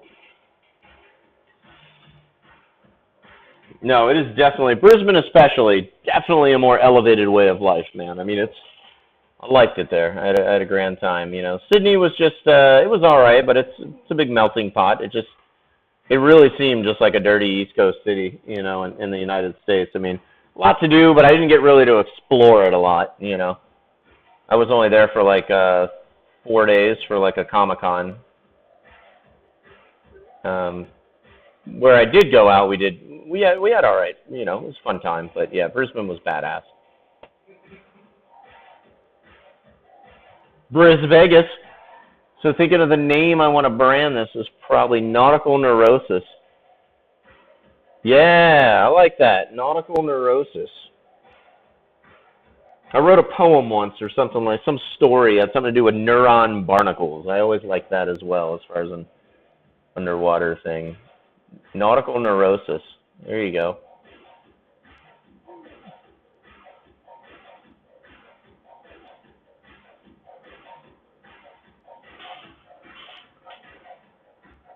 Gold Coast is fun. Yeah, I got to cruise to the Gold Coast. I don't think that's where I live painted. I think it was a little south of it, or maybe I'm trying to think where the fuck I was. I'm trying to even remember half these like nightclubs that I painted at. I painted at the Judith Wright Center, Slingshot Bar, Scratch Bar was fucking amazing. The Triffid nightclub, because I painted a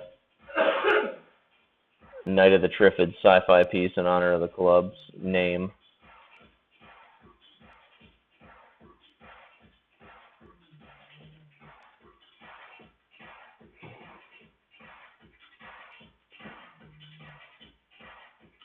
Yeah, I've heard a lot of good things about Melbourne, for sure.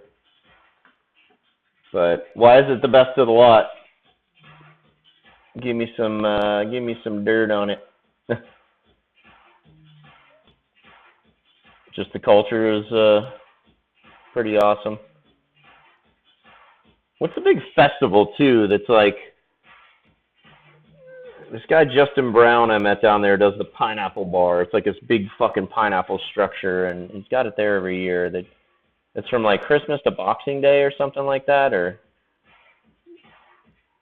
I forgot the name of the damn festival, but If I do come down, I wanna check it out, or come during that time.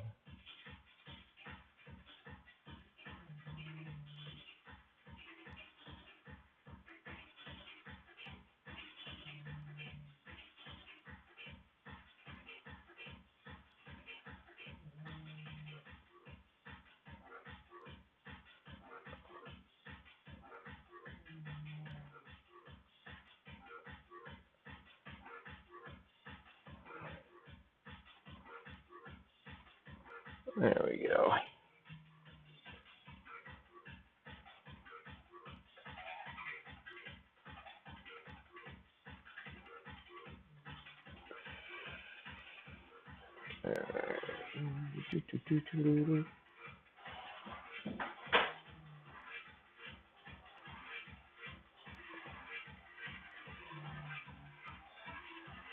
Race is the most livable in the world all the time. Most of the music and art, really Cosmo, loads of night clubs and funky bars all over, easy to get around. Oh, nice. Yeah, all right. Put it on the list.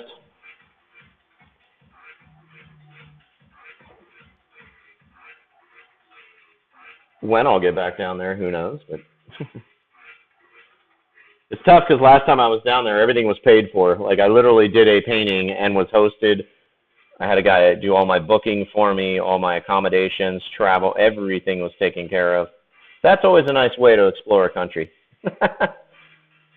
Free.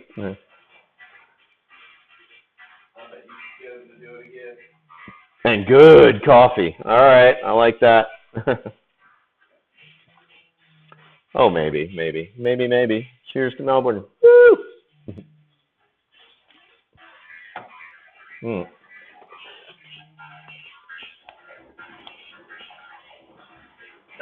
All right, so we got smack.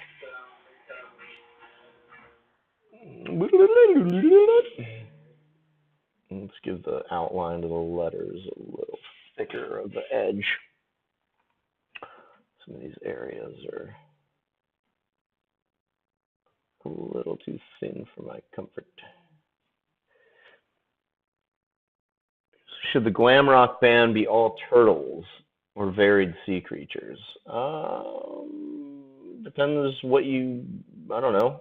You got any other ideas for who would be a glam rocker? I think a starfish, obviously, would be a great glam rocker.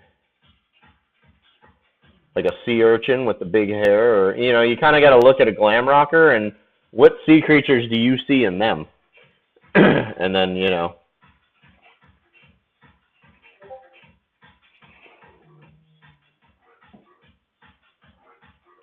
gotta find really extravagant fucking fishes that have the seaweed looking crazy shit. Like the lionfish, or yeah, because they got the crazy hair. Yeah, anything with crazy hair or protrusions or shit like that. I would think would be the glam rocker. Or shiny shit. Yeah. A super Is there anything that looks like Liberace's jacket? Yeah, or, exactly. Bright colors and flashy is what I think of when I think of glam rock. What's a quacker? Quacker. Not a Quaker. I'm like, they're everywhere. I could see the sea urchin on the drums. Yeah, just reference. Look up online, dude. Obscure sea creatures or something like that, See if there's any, or showy, because a lot of them, there's got to be something that's the equivalent of one of those birds in the South American jungle that, when they do their mating dance, it's all, they look like glam rockers. Is there an underwater equivalent of that?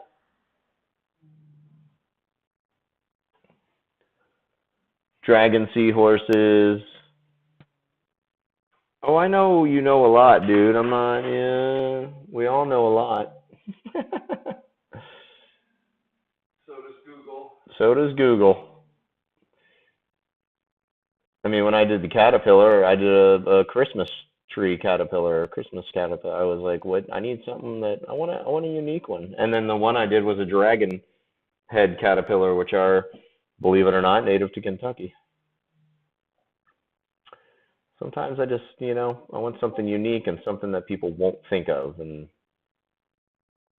eliminates the confusion with perhaps another licensed character, or, I don't want them thinking of something else.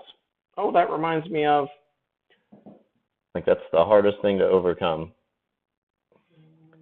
Your art reminds me of. Yeah, Sean Dietrich. Yeah, totally. I'm really inspired by that guy.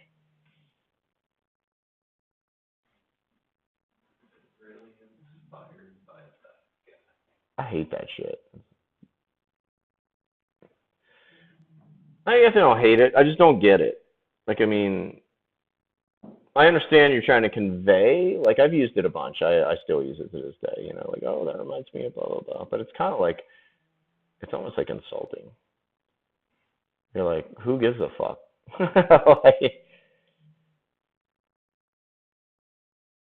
like, what really comes out of comparing to another artist? As opposed to just, hey man, I dig your style. For most people, it's like comparison is familiarity. Yeah, for sure. But do you go up to, like, hey, you remind me of my ex-girlfriend. Want a date? See how that goes over. That's not different. They're works of art.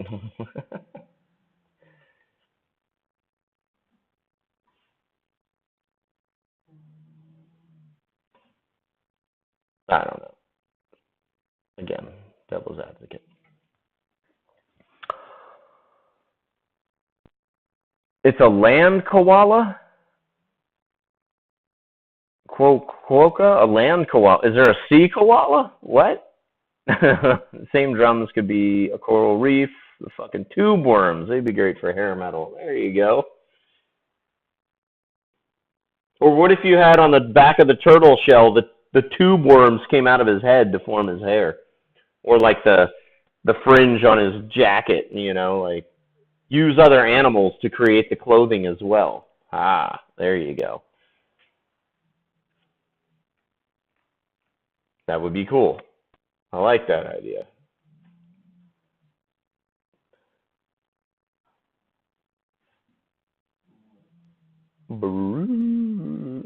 Cinnamon, the snoring dog. Out like a trout. What does that even mean? Hair metal.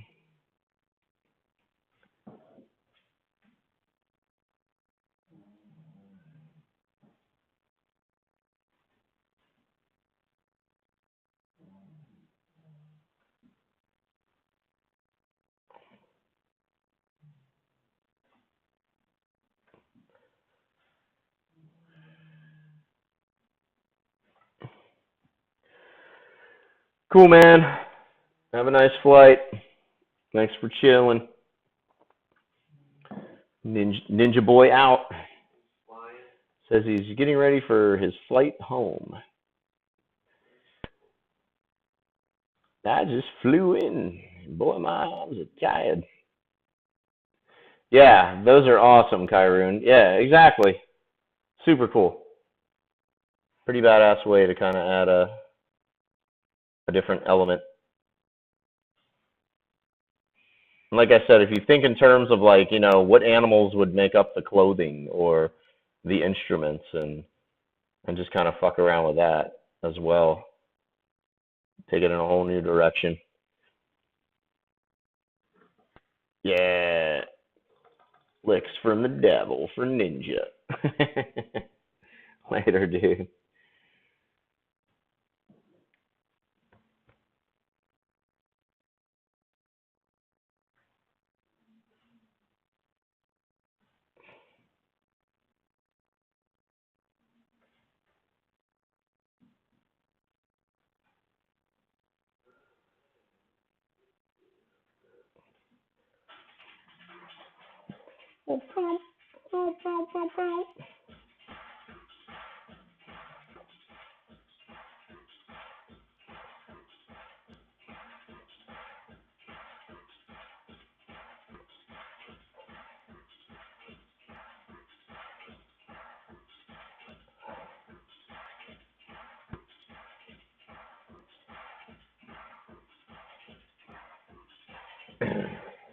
then take it easy.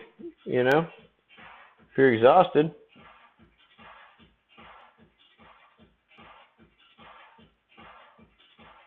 it's all good. You've been cranking it out, man.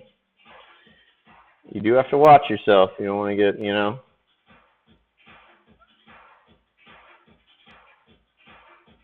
too fucked up over, being tired or whatever, and then all of a sudden, like, it starts to reflect in the artwork. Thanks for the kick in the ass. I need it from time to time. If you slept 53 minutes today, that's very specific, but damn, sorry. Yeah, I'm always here for a kick in the ass, for sure. That's, one of the titles on my business card. Kick in the ass kicker. Anything I can do to help. You know that.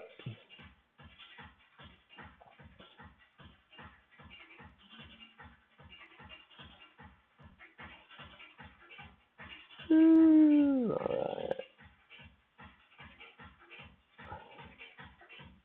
I'm passing out. I bet. Is work pretty boring right now, or are you just, that's gotta be hell. I hate it when I had like when I was at work and I'd be like, oh, I'm so fucking tired, and just like passing the fuck out.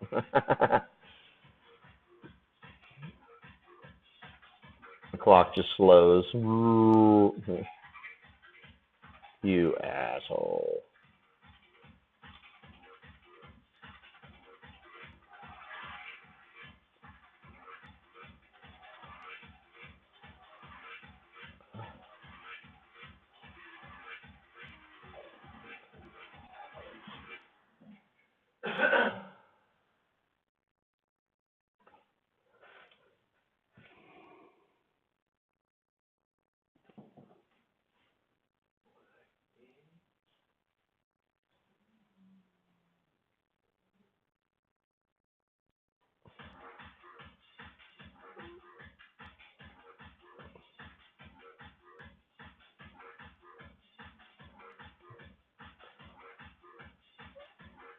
Give this kind of a newspaper cartoony quality since it's part of Terry Gilliam's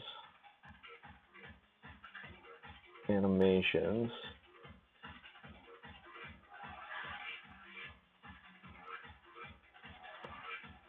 Yeah, I know the feeling though, dude. I was exhausted this weekend, but I had to take a day to just zone out. I know what's coming up in the next few weeks. It's gonna be lightning round. Kitchen helps me stay up. Gravitated to Twitch to find other people who wanted to do something, not just fucking chill.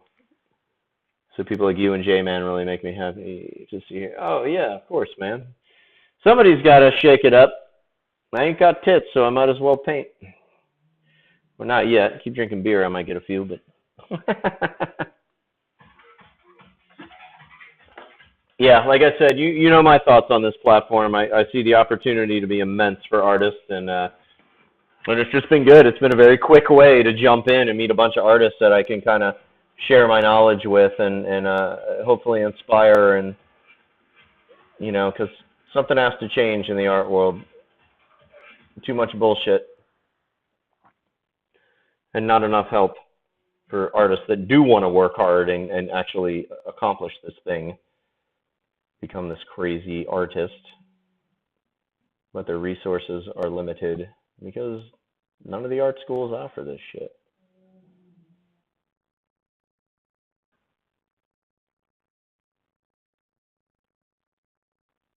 I mean, just something as simple as offering like printing services, like my guy who can do printing for super cheap, I mean, that can change a career right there. Then the artists making minimum wage can actually afford some decent reproductions and start working their way up the ladder.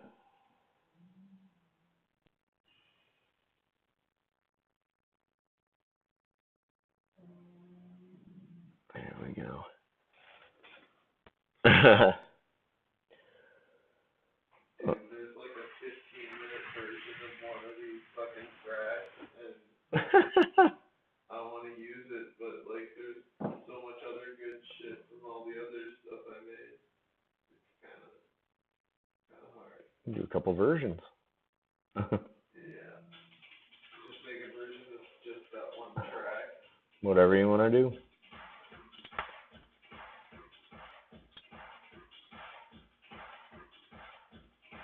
Yeah, and the community will grow.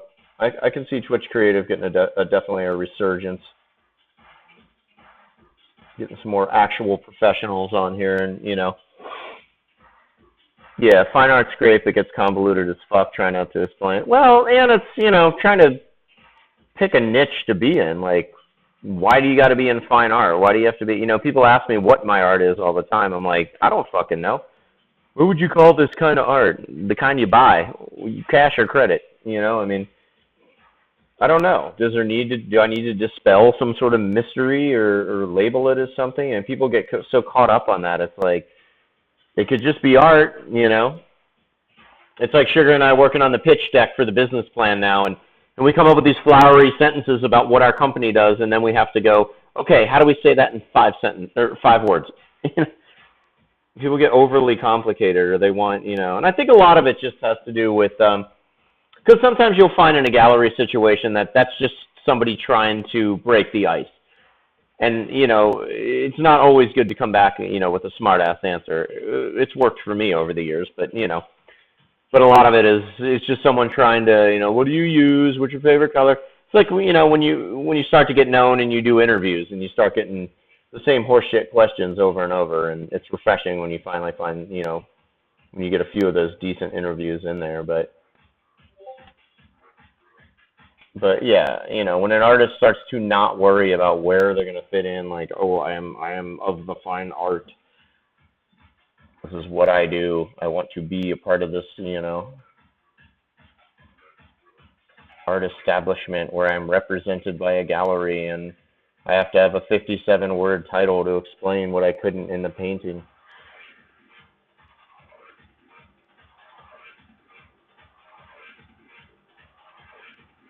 Then that motherfucker isn't painting because he likes art, or she doesn't, or she likes art.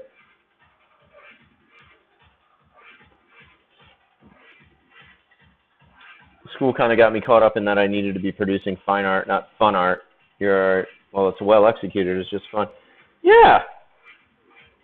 I'm up there with the best of them. I'll fucking fuck with any fine artist, I'm working towards that. I pay attention to my line weight, my line, balance of painting. Everything they teach you in art school about weighing your painting and composition and layout, and I just do it and paint weird shit. Most people do it and paint some lame landscape or a seascape. Or Bob Ross already did that. We don't need any more. We have really good cameras now. We don't need landscapes. Open a fucking window.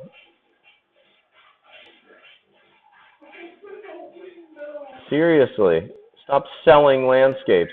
Paint as many landscapes as you want, and that will make you happy. But stop flooding the market with that shit. Yeah, or abstract art. That's a varied subject, of course. That's a pretty controversial one. That gets people heated a lot, but but to me, abstract art is someone that got really good at color theory and then just stopped. Look what I can do. But where do you go from there? What's the message behind it? I don't know. And that's where you get into these like long-winded debates about like, does art have to have a message? Blah, blah, blah, everybody's got their own thing, and that's cool. But I just couldn't live with doing a splatter painting, and I don't know whether it's a great piece of art because the colors work amazing together and it really pulls a raw emotion out, or looking at it makes you feel happy. It brings the room together. Yeah, them curtains look great now with the couch. That's abstract art to me.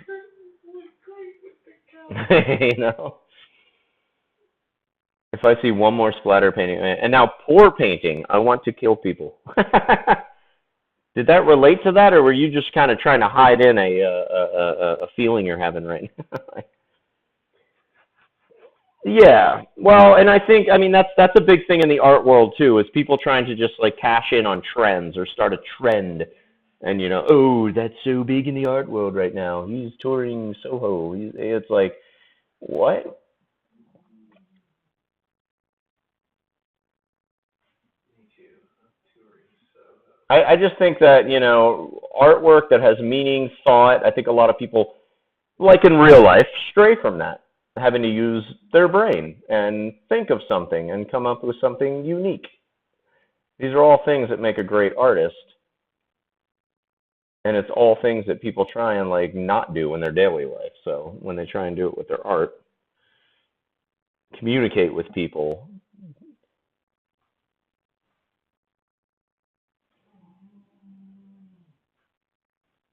and the like, they fall short. Because it's like anything. It's not how good you are at what you do. It's knowing the why you did it, but also being open to exploring it. Why did you paint that? Why the fuck did you paint that? Why? Why did you go to the store, spend hard-earned cash on paint or whatever you're using, and then paint that? You just spent valuable time. And more so to people that are putting a price tag on it. Like I said, and I will always say, I love people that create whatever the fuck you do. Smear shit on a piece of paper, do macrame, paint landscapes, good on you. You're being creative, and that's amazing. The world needs more of it. But when you start making money off of it and taking up spots at an art fair or competing with, Space Press or wherever else, gallery space, all that, then it's like, come on, man. Put some thought into it.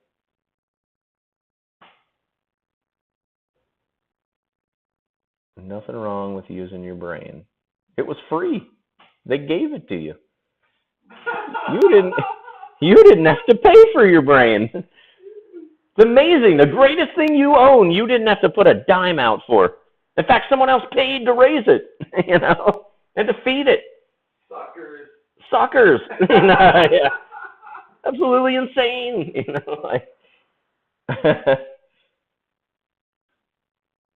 It was free.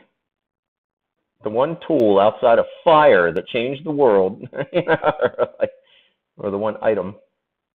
I guess fire is a tool. You got for free. Some aren't as big as others, but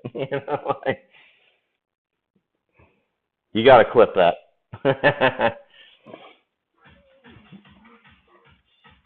If you want to paint cats, make them cool as fuck. Like, make them demented or adorable, but not just not normal fucking cat. Yeah. I mean, I've met artists that are like, there's an artist in San Diego that paints some of the most realistic shit you will ever see. And that's his thing, though. I mean, he tells people that. He's like, I paint realism because I'm trying to see just how realistic I can paint things. So for him, it's all about technical proficiency. But at least he gets that. And he tells people that, I'm not trying to be the greatest artist in the world, but I will damn near paint the most realistic thing that you couldn't tell the difference between that and a picture. That's what he's doing. Okay, at least he's, that's something.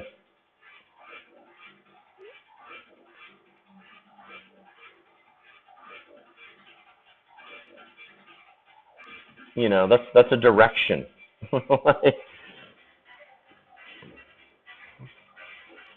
Fire is a tool. You just need a flamethrower. Yes, flamethrower is a tool. Thus, fire is a tool. Your brain, clip by clip. There we go.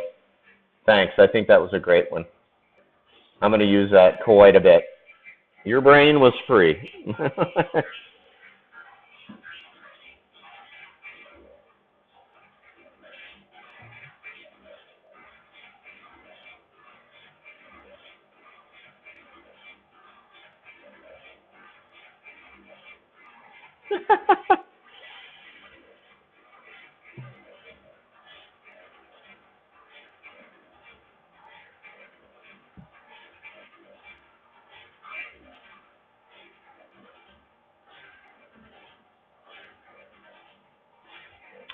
Oh, stay hydrated. Cheers. You had something weird happen on stream Saturday? What happened?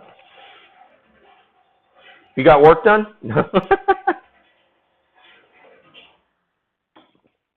You're going to be like, no, the teacher who raped me in high school showed up. I'll be like, oh, don't I feel like a dick?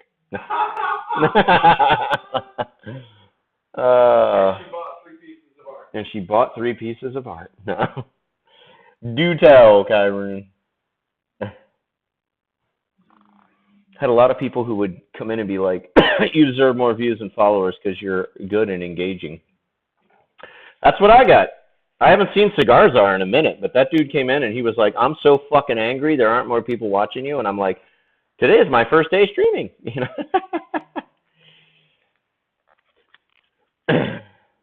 Well, and make sure it's quality. It's not all about just outworking J-Man and getting more stuff produced.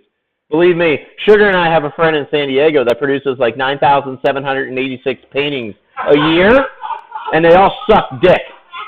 You know? And you know... That's a fucking hilarious video of that guy talking about his art. And you know who I'm talking about. Yeah. You numbered it. Yeah. You know, because that's another thing too, balance, quantity, quality. I mean, there's got to be a nice balance. I like the fact that I was cranking out, you know, a shitload of paintings at the beginning of the Twitch. That was great. But now I like the fact that I'm doing a big bomber here that's just going to, like, melt the eyes out of a motherfucker, you know, and be like a really cool piece. So the time that it took me to do this massive piece, I could have cranked out 6 new paintings on a small scale, but, you know. But just make sure they're quality. Definitely. Because if you get to the end of this thing and you outworked them and they all suck balls, I'm going to call you on it. But yeah, we got one guy we know that is so proud of how many paintings he completes during a year. But it looks like every night he went in and robbed an elementary school, like went to the art class, the kindergarten art class, and stole all the art and then wrote his name on it. And then, like, I mean, it's, God, I mean, there are some stories. Oh, and they're all hilarious. Number 1038. And he's a shark. I remember that phase. I'm a shark, you know. I don't know what the fuck was. I don't remember that at all. Where that came from, yeah. I'm too narcissistic to not make quality. Awesome. Yeah, like I said, even if you don't outwork him, or, you know, I mean, it's cool that you got a little healthy competition going, especially with J-Man. He's got a good following, so like I said, it's going to be fun to watch you guys duke it out. Yeah, and then I'll take winner.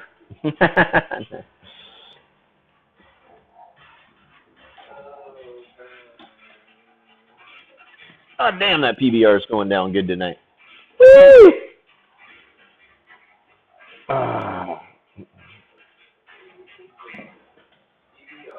I just can't, you know, it'll just be nice dropping my kids off at 7 a.m. hungover on the first day of school. Daddy, you want to take a picture? Ah, fuck off. Yeah. You're on school property now. You're not my problem. No, I'm excited. My little boy's in first fucking grade. My daughter's in 5th grade, last year of elementary school. They're both superstars. Because I'm their dad. No. Yeah, art, I don't know. It's like most anything in the world today. There's too many people doing everything.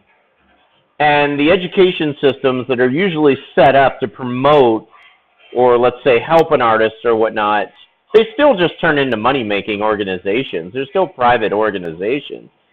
So you're not going to get the best, you know. And a lot of people, I mean, you're not going to meet a lot of art teachers that were successful, that are, you know, maybe a few, and some that definitely know what they're doing and whatnot. But yeah, I mean, a lot of them have just been beaten down from trying to be an artist, and teaching's the only job they can get, that they sure as fuck don't have your interest at heart, because they don't want to see you, do better than them.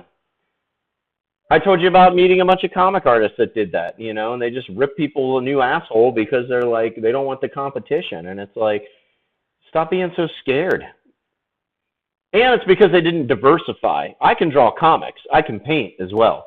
I can paint some old master style shit if I sat down and put my mind to it. I got a couple different ways I can do marketing. I got into the business side. I mean, it's all about, diversifying as well and making sure that like you have a few different styles, a few different ways, a few different markets. I'm in cannabis, rock and roll, I've done magazine covers, comics, movies, games, whatever. I can hop. If there's ups and downs in the industry, which there always are, you just hop over to the next industry and start doing shit there. But most comic artists, that's all they do.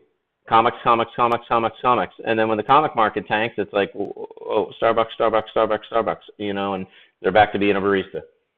They don't diversify. I've interviewed a lot of comic artists too, like Joel Adams, Neil Adams' son, who animated the first two seasons of King of the Hill, and he's got 3 distinct styles that he draws in. He's got a really beautiful pinup, he's got kind of your My Little Ponies, and he's got like another more comic style, and all of them are exceptional. The guy is a master at his craft, but that's one of the first things that he said was diversify. Like you have to have different styles, be in different industries. That's all that, that's what's going to save you. When I went to a con this year, they had talked me into doing their art show, and Guest of Honor did a critique session and ripped me a new one because my stuff was all the Xenos things, and then I outsold him. Exactly. That's why you don't rip someone a new one when you critique them. I mean, but you have to be honest. So, I mean, if it was where he was just fucking with you, then fuck that dude, but that felt good. He sold like 3 pieces. I had 15 up and took 1 home. You sold 14 pieces of art? That's amazing. Now, were his 50 grand and yours $10?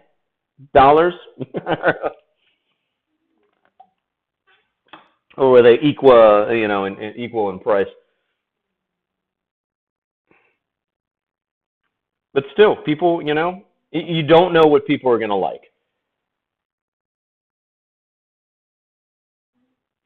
I mean, I've done some paintings a run of paintings where it was like, yeah, it was some fucked up weird shit,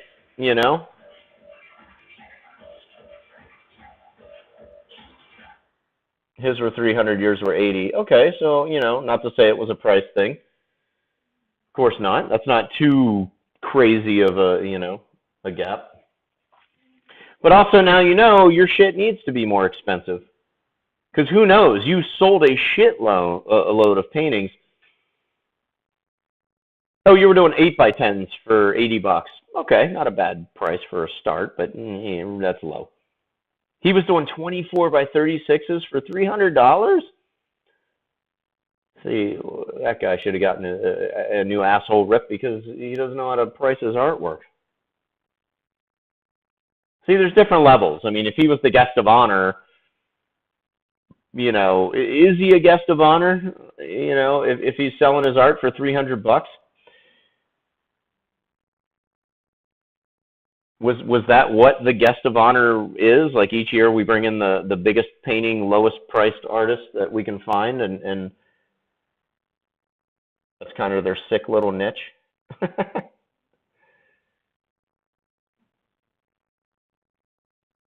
This year's guest of honor is a joke from Memphis. He sells his shit for $300. It's the size of a TV.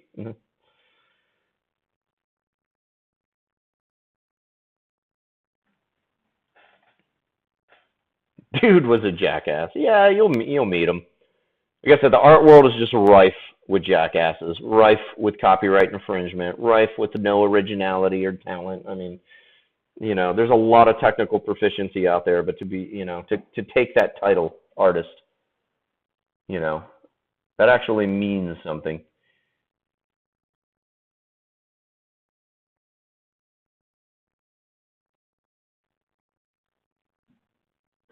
I mean, ask Sugar. Sugar will probably tell you 3 billion stories about people that he met that were musicians you know, or DJs even. And they were no better than the shit he stepped on outside of the house. Yeah. He was from Arizona. Was he Gimp the Pimp? No. Line one of the job description. Yeah. I mean, you know. Well, there has to be accountability. There has to be, I mean, there just has to be an elevated ness to, you know, like people need to start taking that shit seriously. Like,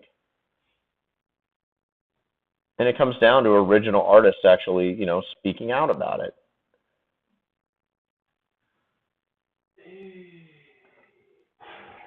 And calling other artists out.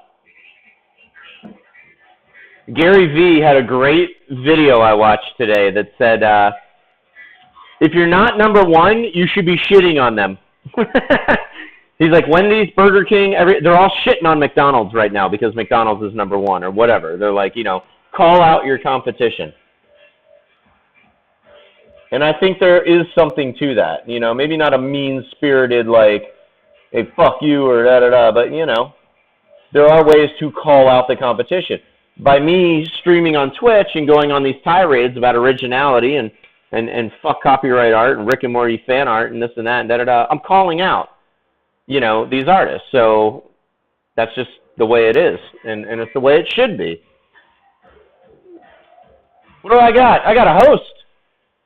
D Quill hosting me up to 4 viewers. Excellent. Thank you so much.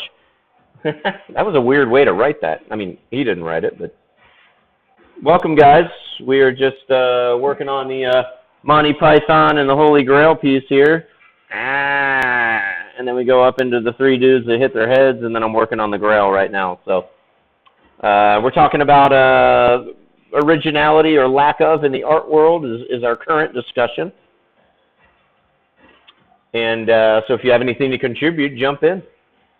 We were just kind of talking about, like, if you do go to art school, has it beat the creativity out of you? Has it helped? The fact that there's no, like, business courses in art school is kind of a travesty. But welcome all. I am Sean Dietrich, your host. And it is a lovely, oh, I'm sorry, let me cheers. Happy Wednesday. Woo woo. But yeah, call out your competition. I thought it was a really cool thing. Happy Thursday to anyone not on the West Coast. Yeah. I swear if I see one more Venom hyper-realistic drawing, I'm going to hunt people. I just don't understand why people waste their time with that. Like, why do you waste your time with fan art? You know, I mean, yeah, if you want to practice technique, it's good because you know what it's supposed to look like, you know? And if you're doing submissions for comic companies, I know they want you to draw their own characters because they know what it's supposed to be like. But as far as your own, like, repertoire and what you're building up and your legacy and what you're selling at Comic-Con or any convention or whatnot, why the fuck would you fuck with fan art? I mean, are you that desperate that you need to, like, oh, but it's what people want? No, you just don't have that brain I was talking about. It's free. You should use it. Come up with a few ideas, you know? People aren't going to give a shit about you. They may buy, like, a really cool piece that you did, but no one's going to give a shit about you as an artist if you're not coming up with original content, you know?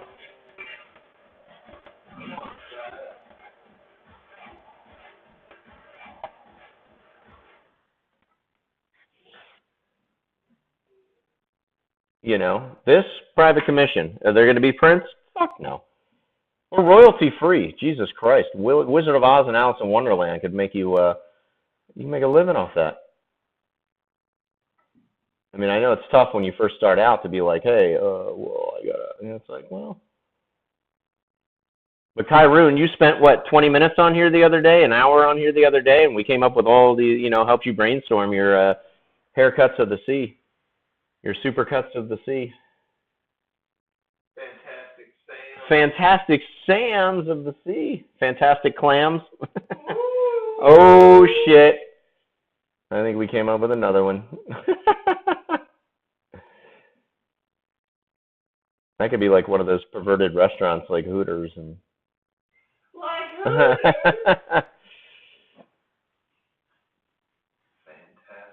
clam. Yeah. Yeah, the brainstorming, having everybody in chat kind of jump in and like, I mean yeah, Maneki Neko cat was fucking amazing. That was so fun. That painting is going to be a bomber. I'm going to make so much goddamn money off that painting. It's going to be great. I can't wait. I'm super happy. But yeah, I mean, it's some things are, that magic moment. All right. He really looks like he's got a motherfucking grip on that cup. Written down. There you go. Awesome. Fantastic clams. Haircuttery.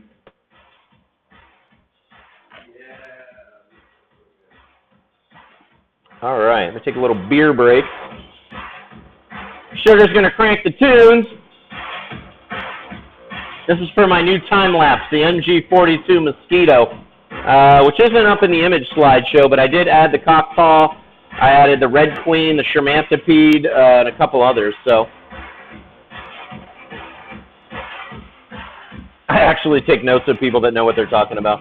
Thank you. I like to think I do. I can only give you advice up to the point I'm at, though. I'm a 20-year veteran. I'm doing all right. I still have a lot to learn, though. I mean, especially on the business side of things, but but I have some pretty fucking awesome business contacts right now. So for me, it's just about nurturing those and dealing with these major corporations on how to like get them to accept the art that I'm doing and all that shit.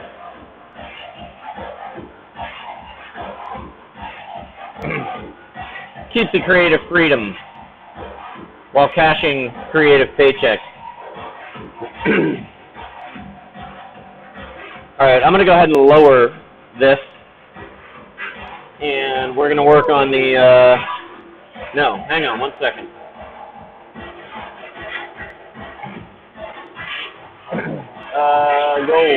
Gold. Yeah, maybe gold. I'm going to add some gold.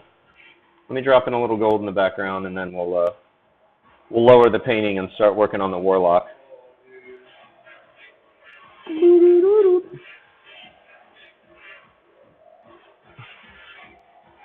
I mean, it just feels like it needs gold around the cup.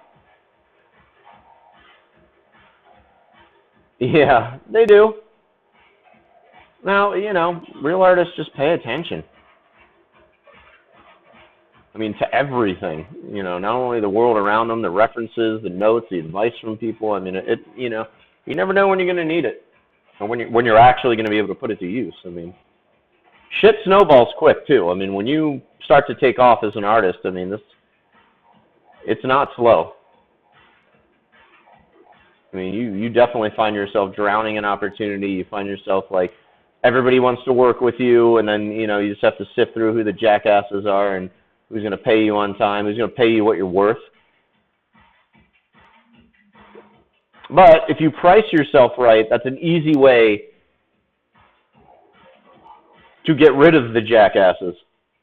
When someone comes up and says, how much for the, this 4x6 original, and, this one sold for $10,000, but it's like, yeah, on to the next dude. Not that I don't want to do art for you, but I know that's way out of your price range. So why don't you take a look at my site and pick something out a little more in your budget. What is gold? Oh, I think it has to dry before it actually looks like gold.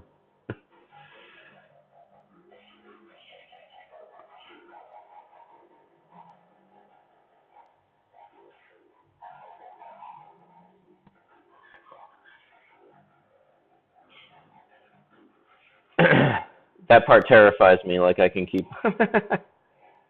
What part? Sorry, I didn't know when you wrote that part of the conversation. What terrifies you? Keeping up with J-Man?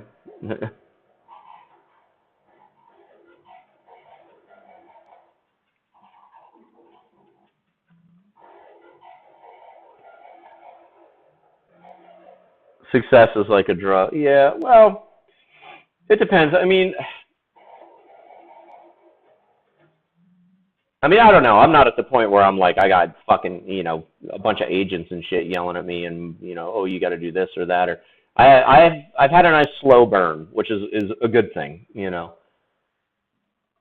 And I think for an artist, it's a lot different than a movie star. It's a lot different than a rock star. You don't have 85 different people in your, taking your piece of the pie if you do it right. It's a lot more work, but it's worth it.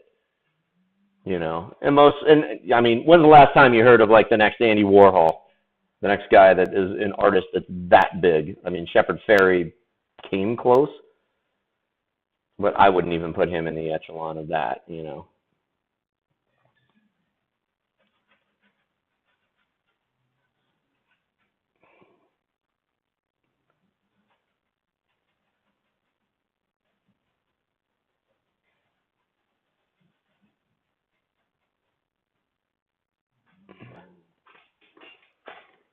Banksy, yeah, but that guy, he knows who the fuck he is, and he just throws up a couple. And Banksy's not a great artist, I mean, but neither was Warhol, Banksy just has clever ideas. He has clever ideas, and his message, is where it's at. I mean, That's his real artistry. Yeah, his artistry is in like what he takes and uses shit that's already on the wall and turns it into like this amazing message, of socio-political message. I mean, that's definitely where he shines, I doubt he would ever say that he's an awesome artist.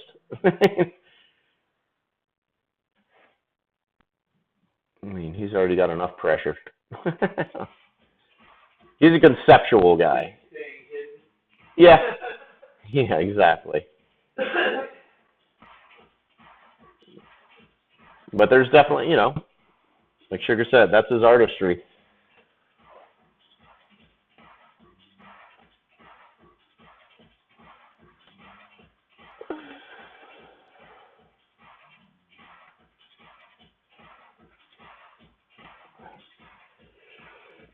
Yep, great marketer. Horrible marketer, actually. Great marketers sell shit. Oh, he does. He's got an agent. Oh, yeah. Yeah, he's got an art dealer and all that. His shit sells for a fuckload of money.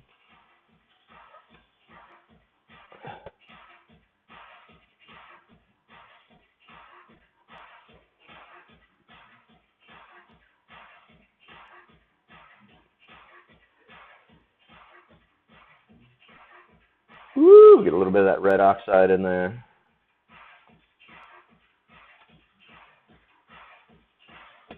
Oh, is that the welder? I can't read his dark purple fucking... Let's highlight it. Yeah, there he is. All right. What's up, welder? I'm craving steak and eggs with a fucking mountain of hash browns. I dig it, dude. I got eggs and hash browns in the house. That might be what I have tonight. Because I'm going to eat a big old plate of food after I'm done streaming. Welcome, welcome. How's your night? Shitty as fuck, welding sucks, and you're hungry as fuck. Did I sum it up?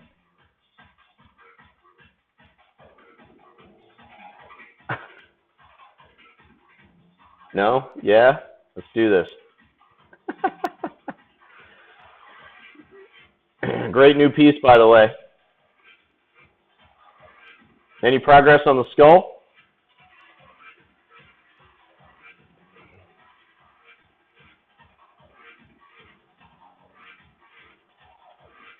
Oop, was I supposed to say you were working on a skull?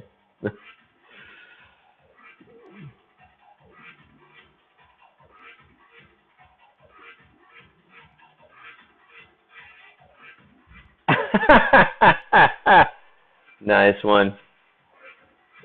It's all right. I went by fairly quick, actually. Cool. That's always a plus. That motherfucking cornbread. Sugar's gonna make some cornbread. Cornbread with honey served. I'm gonna listen to something else. I'm gonna let this thing breathe for a minute. Throw on some other shit. Yeah, throw on some other shit.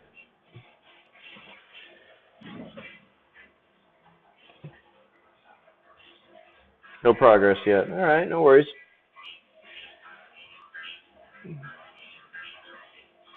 thought I would inquire.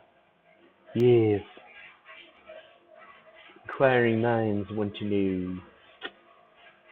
Ooh. Why is your name black? It matches my soul. Well, I'm not quite off camera. Okay. We're working up towards the top of the painting. Alright. Oh. My fucking arm's gonna fall off.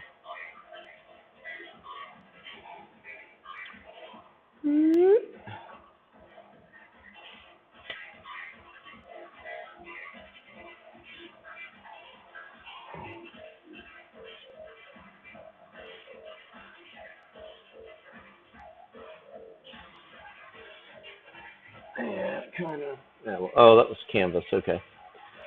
I'm just gonna start posting pictures of steak. Cause he's emo.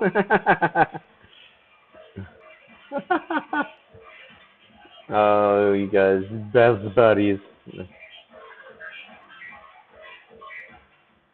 Post steak pictures. See if I care. I'll post. Yeah, fine.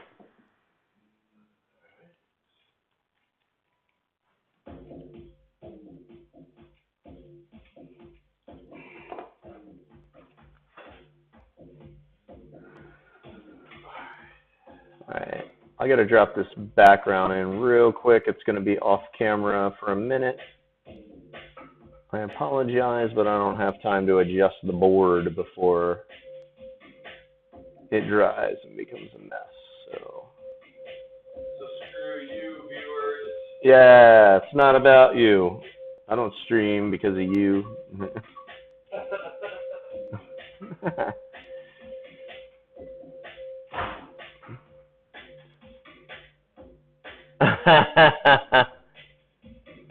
I spilled my cunt stickers all over the place. Oh, what? Is that like a pot sticker, but cuntier?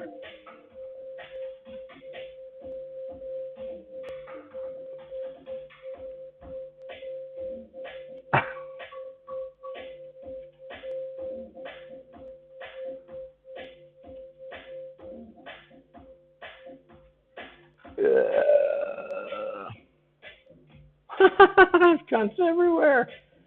That's amazing.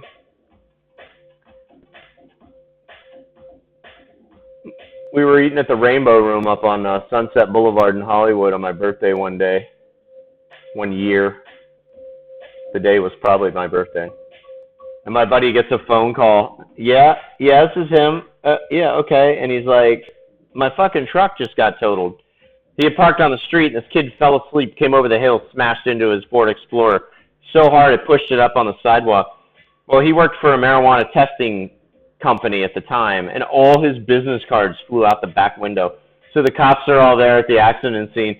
Then there's 500 business cards with a giant pot leaf on it.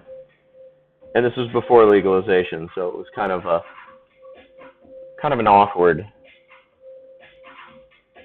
discussion. But he was like, no, I don't sell pot.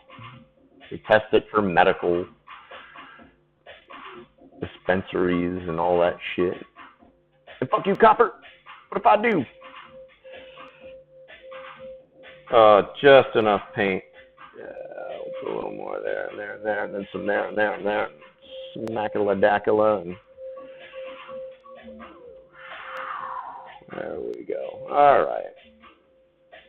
Let's dry brush this in. We'll actually bring some more yellow up and blend it over the gold.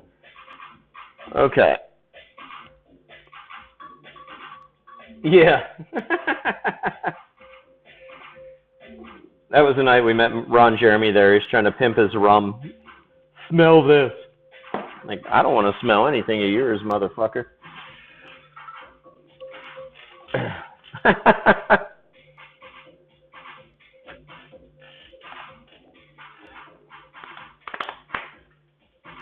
I think we need these, some of the blast lines on the nights that say knee. I'm thinking we should pull some out. Why am I zoomed so far? Whoa! Punch in the face, punch in the face. Okay. See, that's weird. Yeah, the color is all fucked. That is a white wall, not blue. Okay. So I was thinking we need to bring some of those blast lines out back and whatnot. Shot of adrenaline or an IV to stay up till 540. Jesus. Yeah, just oh. Holy shit. Okay. Yeah, I think a few blast lines, especially coming out from behind the Grail, would really add to it. I still have to detail up here. Just waiting for the gold to dry a little bit. All right, so let's do that, and then I'm going to drop the canvas, and then you can kind of see the outline of the Warlock. So we're going to, that's funny, and this lady kind of looks like Morgan Freeman. And then once that's in the sky, the pink with the detail, this whole thing will be done. Except for the back doors, but, you know. But those are just like really quick little buff them out in yellow, paint them up, good to go. But we are almost at the end. And tomorrow we start bourbon barrels. Ah, yes, bourbon barrels.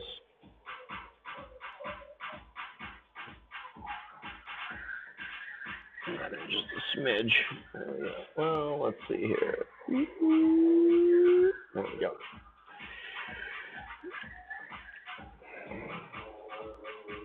Okay.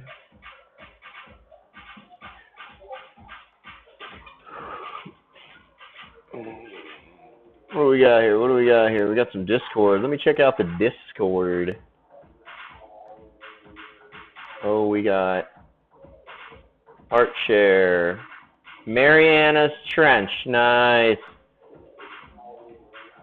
Oh yeah, I like that. The wings on the thing. Welder. Fuck, dude. Nice work, man. I like the Lunchables ad at the top of this art. That really just brings it home. It brings the red and the purple. I think it maybe beets and bologna and, you know. Dude, that shit in the middle is crazy. Very, very cool.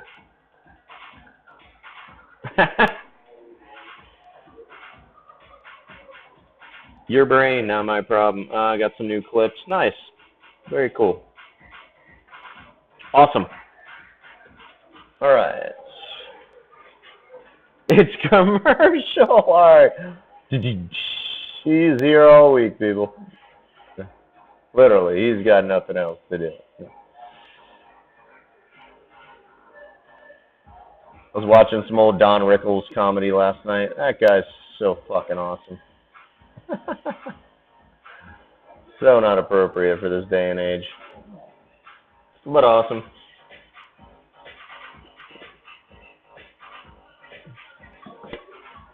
Oh man, I should have outlined it. Now the paint's all like.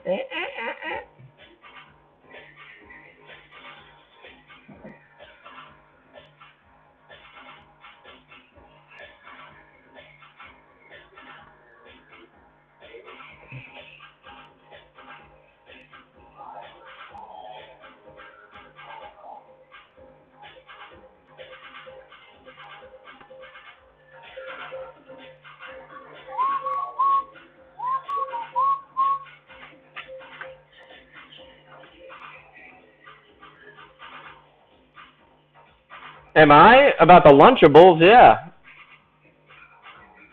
Oh, you're talking about him, the cropping? I'm like, of course I'm being sarcastic, except the part where I say, hey, dude, I fucking love it.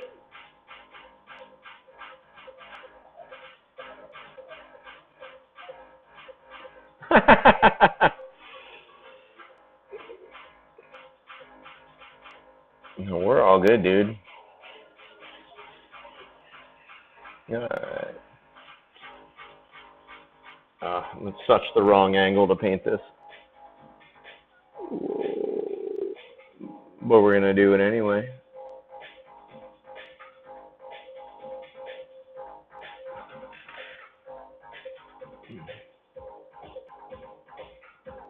Is it cropped on purpose? Like that's how it's going to look?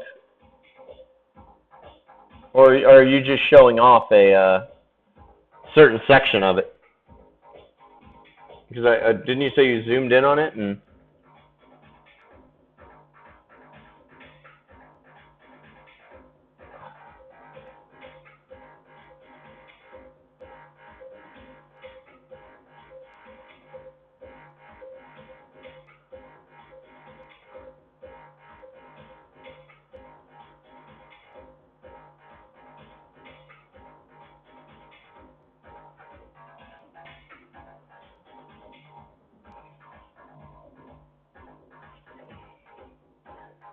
Lunchables!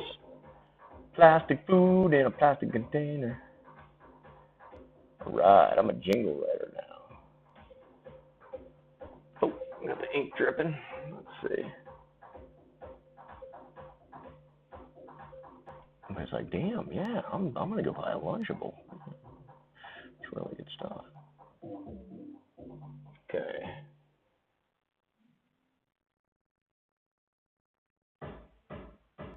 Oh, look, the beat's going in time to my brush strokes. I just zoomed in so you could see the. That's what I thought. Okay.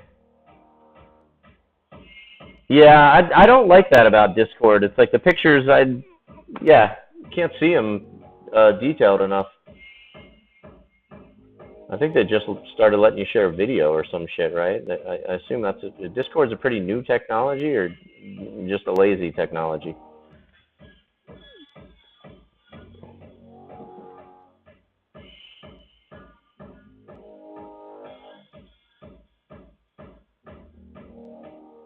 This is more of Sugar and his girlfriend, Stacy. The music.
Some here and there. Cool, man. Another brilliant piece. I like it.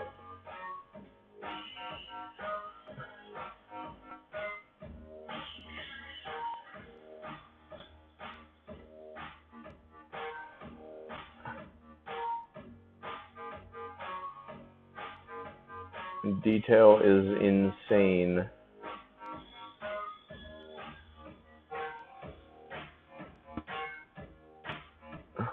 Yeah. Yeah, I mean, I don't know what I would go with. I mean, to me, it looks like maybe designing like a cool patch or something, like an insignia, like the logo on my buddy's shirt, and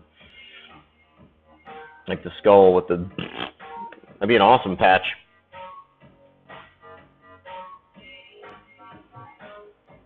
Or like painted on the gas tank of a motorcycle, just like the blood blowing backwards on the gas tank.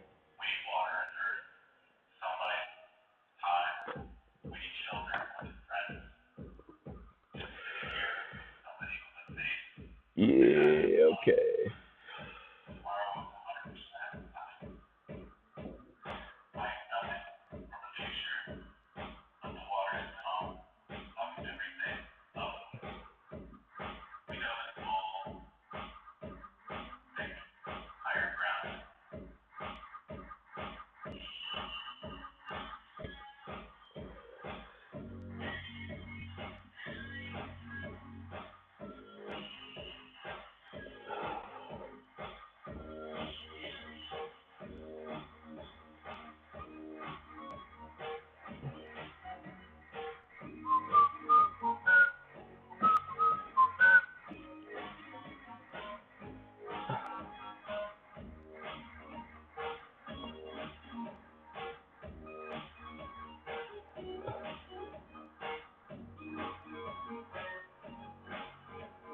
Hell yeah, push through.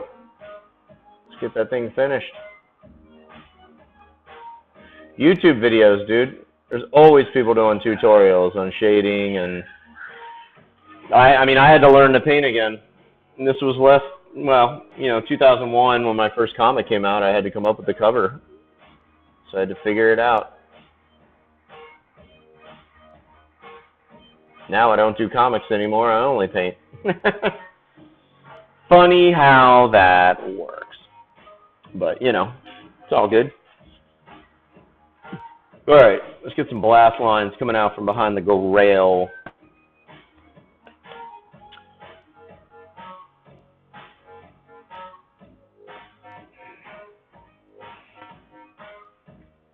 Yeah, that's good. Well, and what I do is just tons of conceptual sketches before I work on the, the piece. So, and then that way I don't, there's no abandoning it. It's like I already worked out the shit on the pencil. Maybe just a couple of quick sketches or whatever if you are doing a pencil drawing, but Where'd my ruler go? Did those kids steal my ruler for their school supplies? I will murder them. Hang on one second. Don't make me use a 2x4. Hey, a Hatter sticker. Where it went. Maybe we will use a 2x4. Paper towel roll. 1 minute. Where on earth?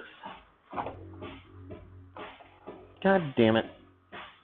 They did, I bet. They did. She's a box. Alright. Okay. My drawing's in the trash. Keep a book, too. Like, if you got a sketchbook, that's always good. Because you don't, you usually don't want to fuck something up that's in the book, or you'll take, tend to take more time just because it's, and then you got like a really cool, we're going to do a few up here, and we're over there, and we're going to put one there. So I'm just doing the basics of this. Pretty much the middle of this guy's thumb is going to be the perspective point where everything's blasting out. So just kind of, you don't need to, it'll work. And all that jazz.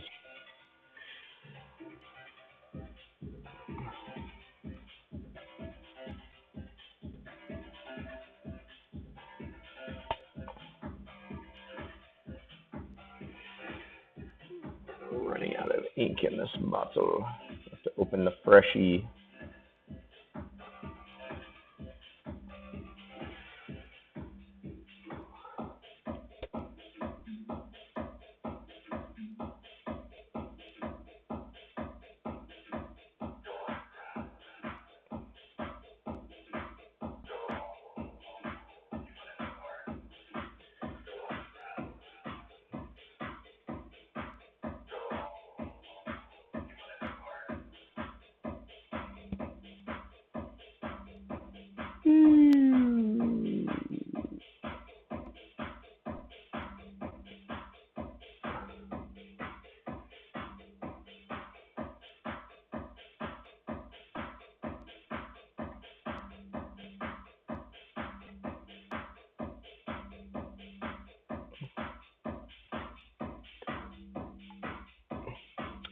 Yeah, I mean, it's good to have an archive, I mean, I've got shit that I did years ago that I thought, the fuck would I keep this? But I'm glad I did. I look back at it now, and it's just, like, intriguing to see, like, where I used to be and then how far I've come. And, yeah, it's always been a pretty cool thing.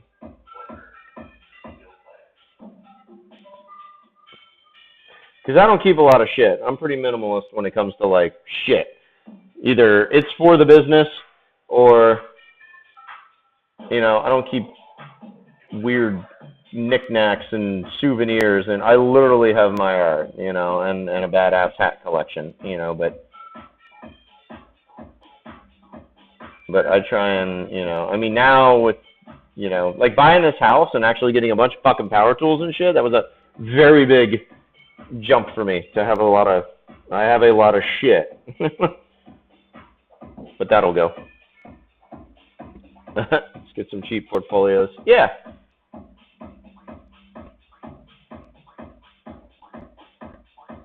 Oh, definitely. Like portfolio books are good to have stuff in. I have a whole archive of crap that, like I said, it's pretty cool.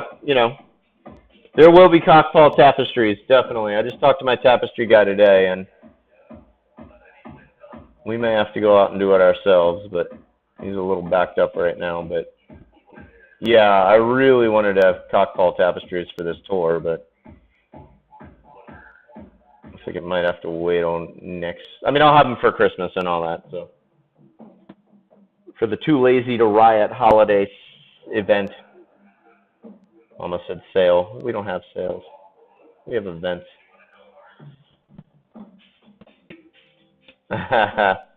For sure, man. Yeah, I can't wait to get that image blown up and put on a tapestry. It's on everything. It's gonna be a baller.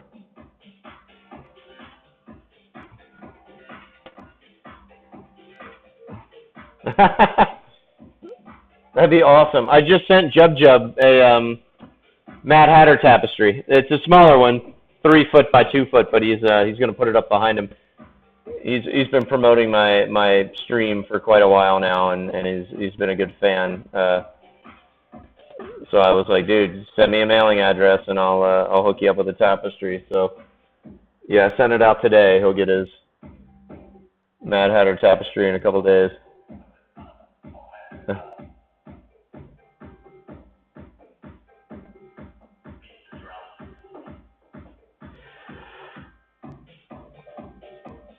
Definitely. I have no problem with people using my art as their stream background. So long as they talk about it every once in a while, you know, oh yes, my background. That is the cult I'm a part of.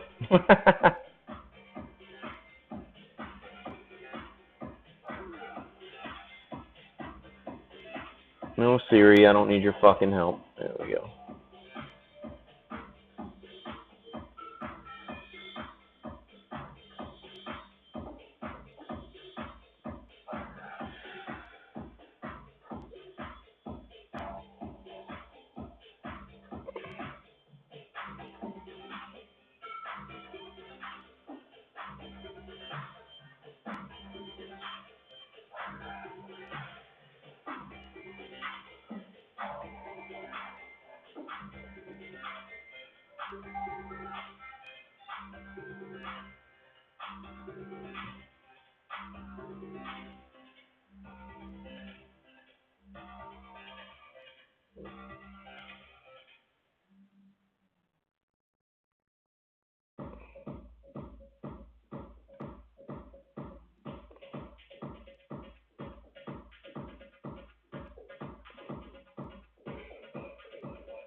There we go. Gives it a lot more action, you know. And we may even extend a few of these, make them a little bit bigger. I don't know. We'll see once everything's done. Bring that one out a little more. Same with that one.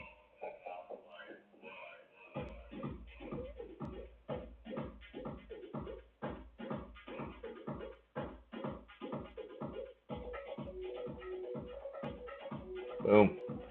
Boom.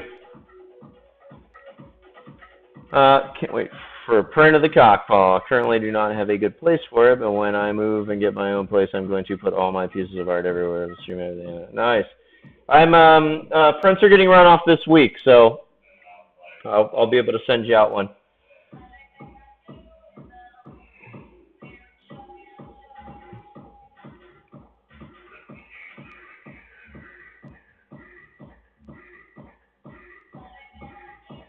Yeah, I got to get all the new artwork ran off for tour, and I leave Saturday the 16th.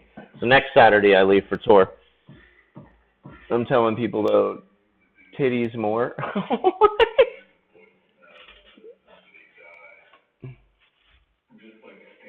Oh, you're telling people tough titties more. Okay, okay. I thought you were telling the truckers to show their tits. I was like, well, maybe you should calm down, dude. Yeah. More natty ice. No.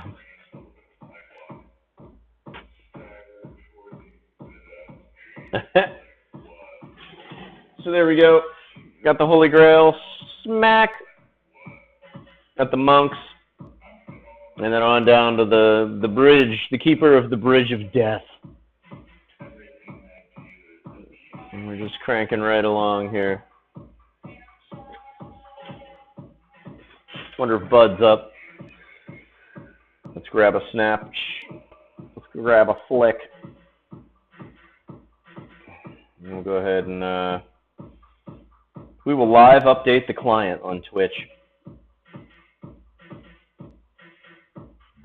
There we go.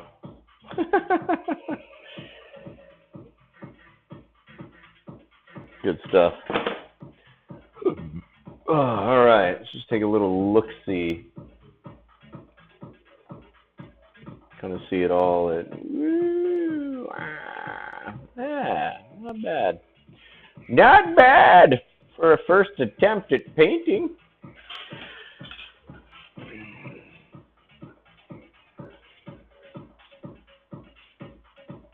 Let's see, where's Twitch? Okay. Gotta watch my own stream. All right. Cheers, guys. Almost 3 hours. Thank you for hanging. Oh, sugar's coming in the door. All right, let me just kind of soak it all in. What are you gonna go? Look at the Holy Grail. It's almost like he's crushing it and it's saying smack. Like that's part of the comedy is fucking up the sound effect, you know?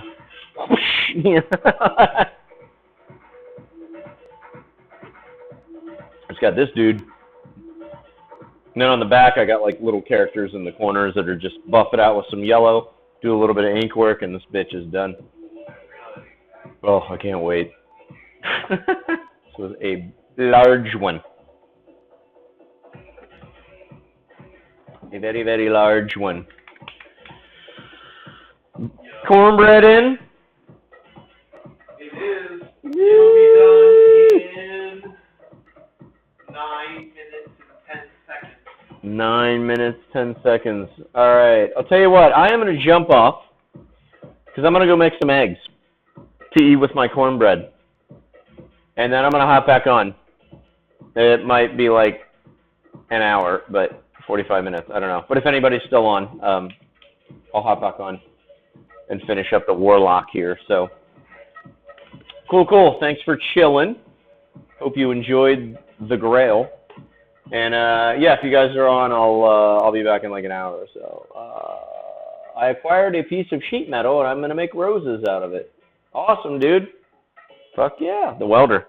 He jumped on. His name was as black as his heart. But now it's green and I can read his shit. So awesome, guys. Thank you so much for hanging out tonight, and I will see you when I get back. Boo.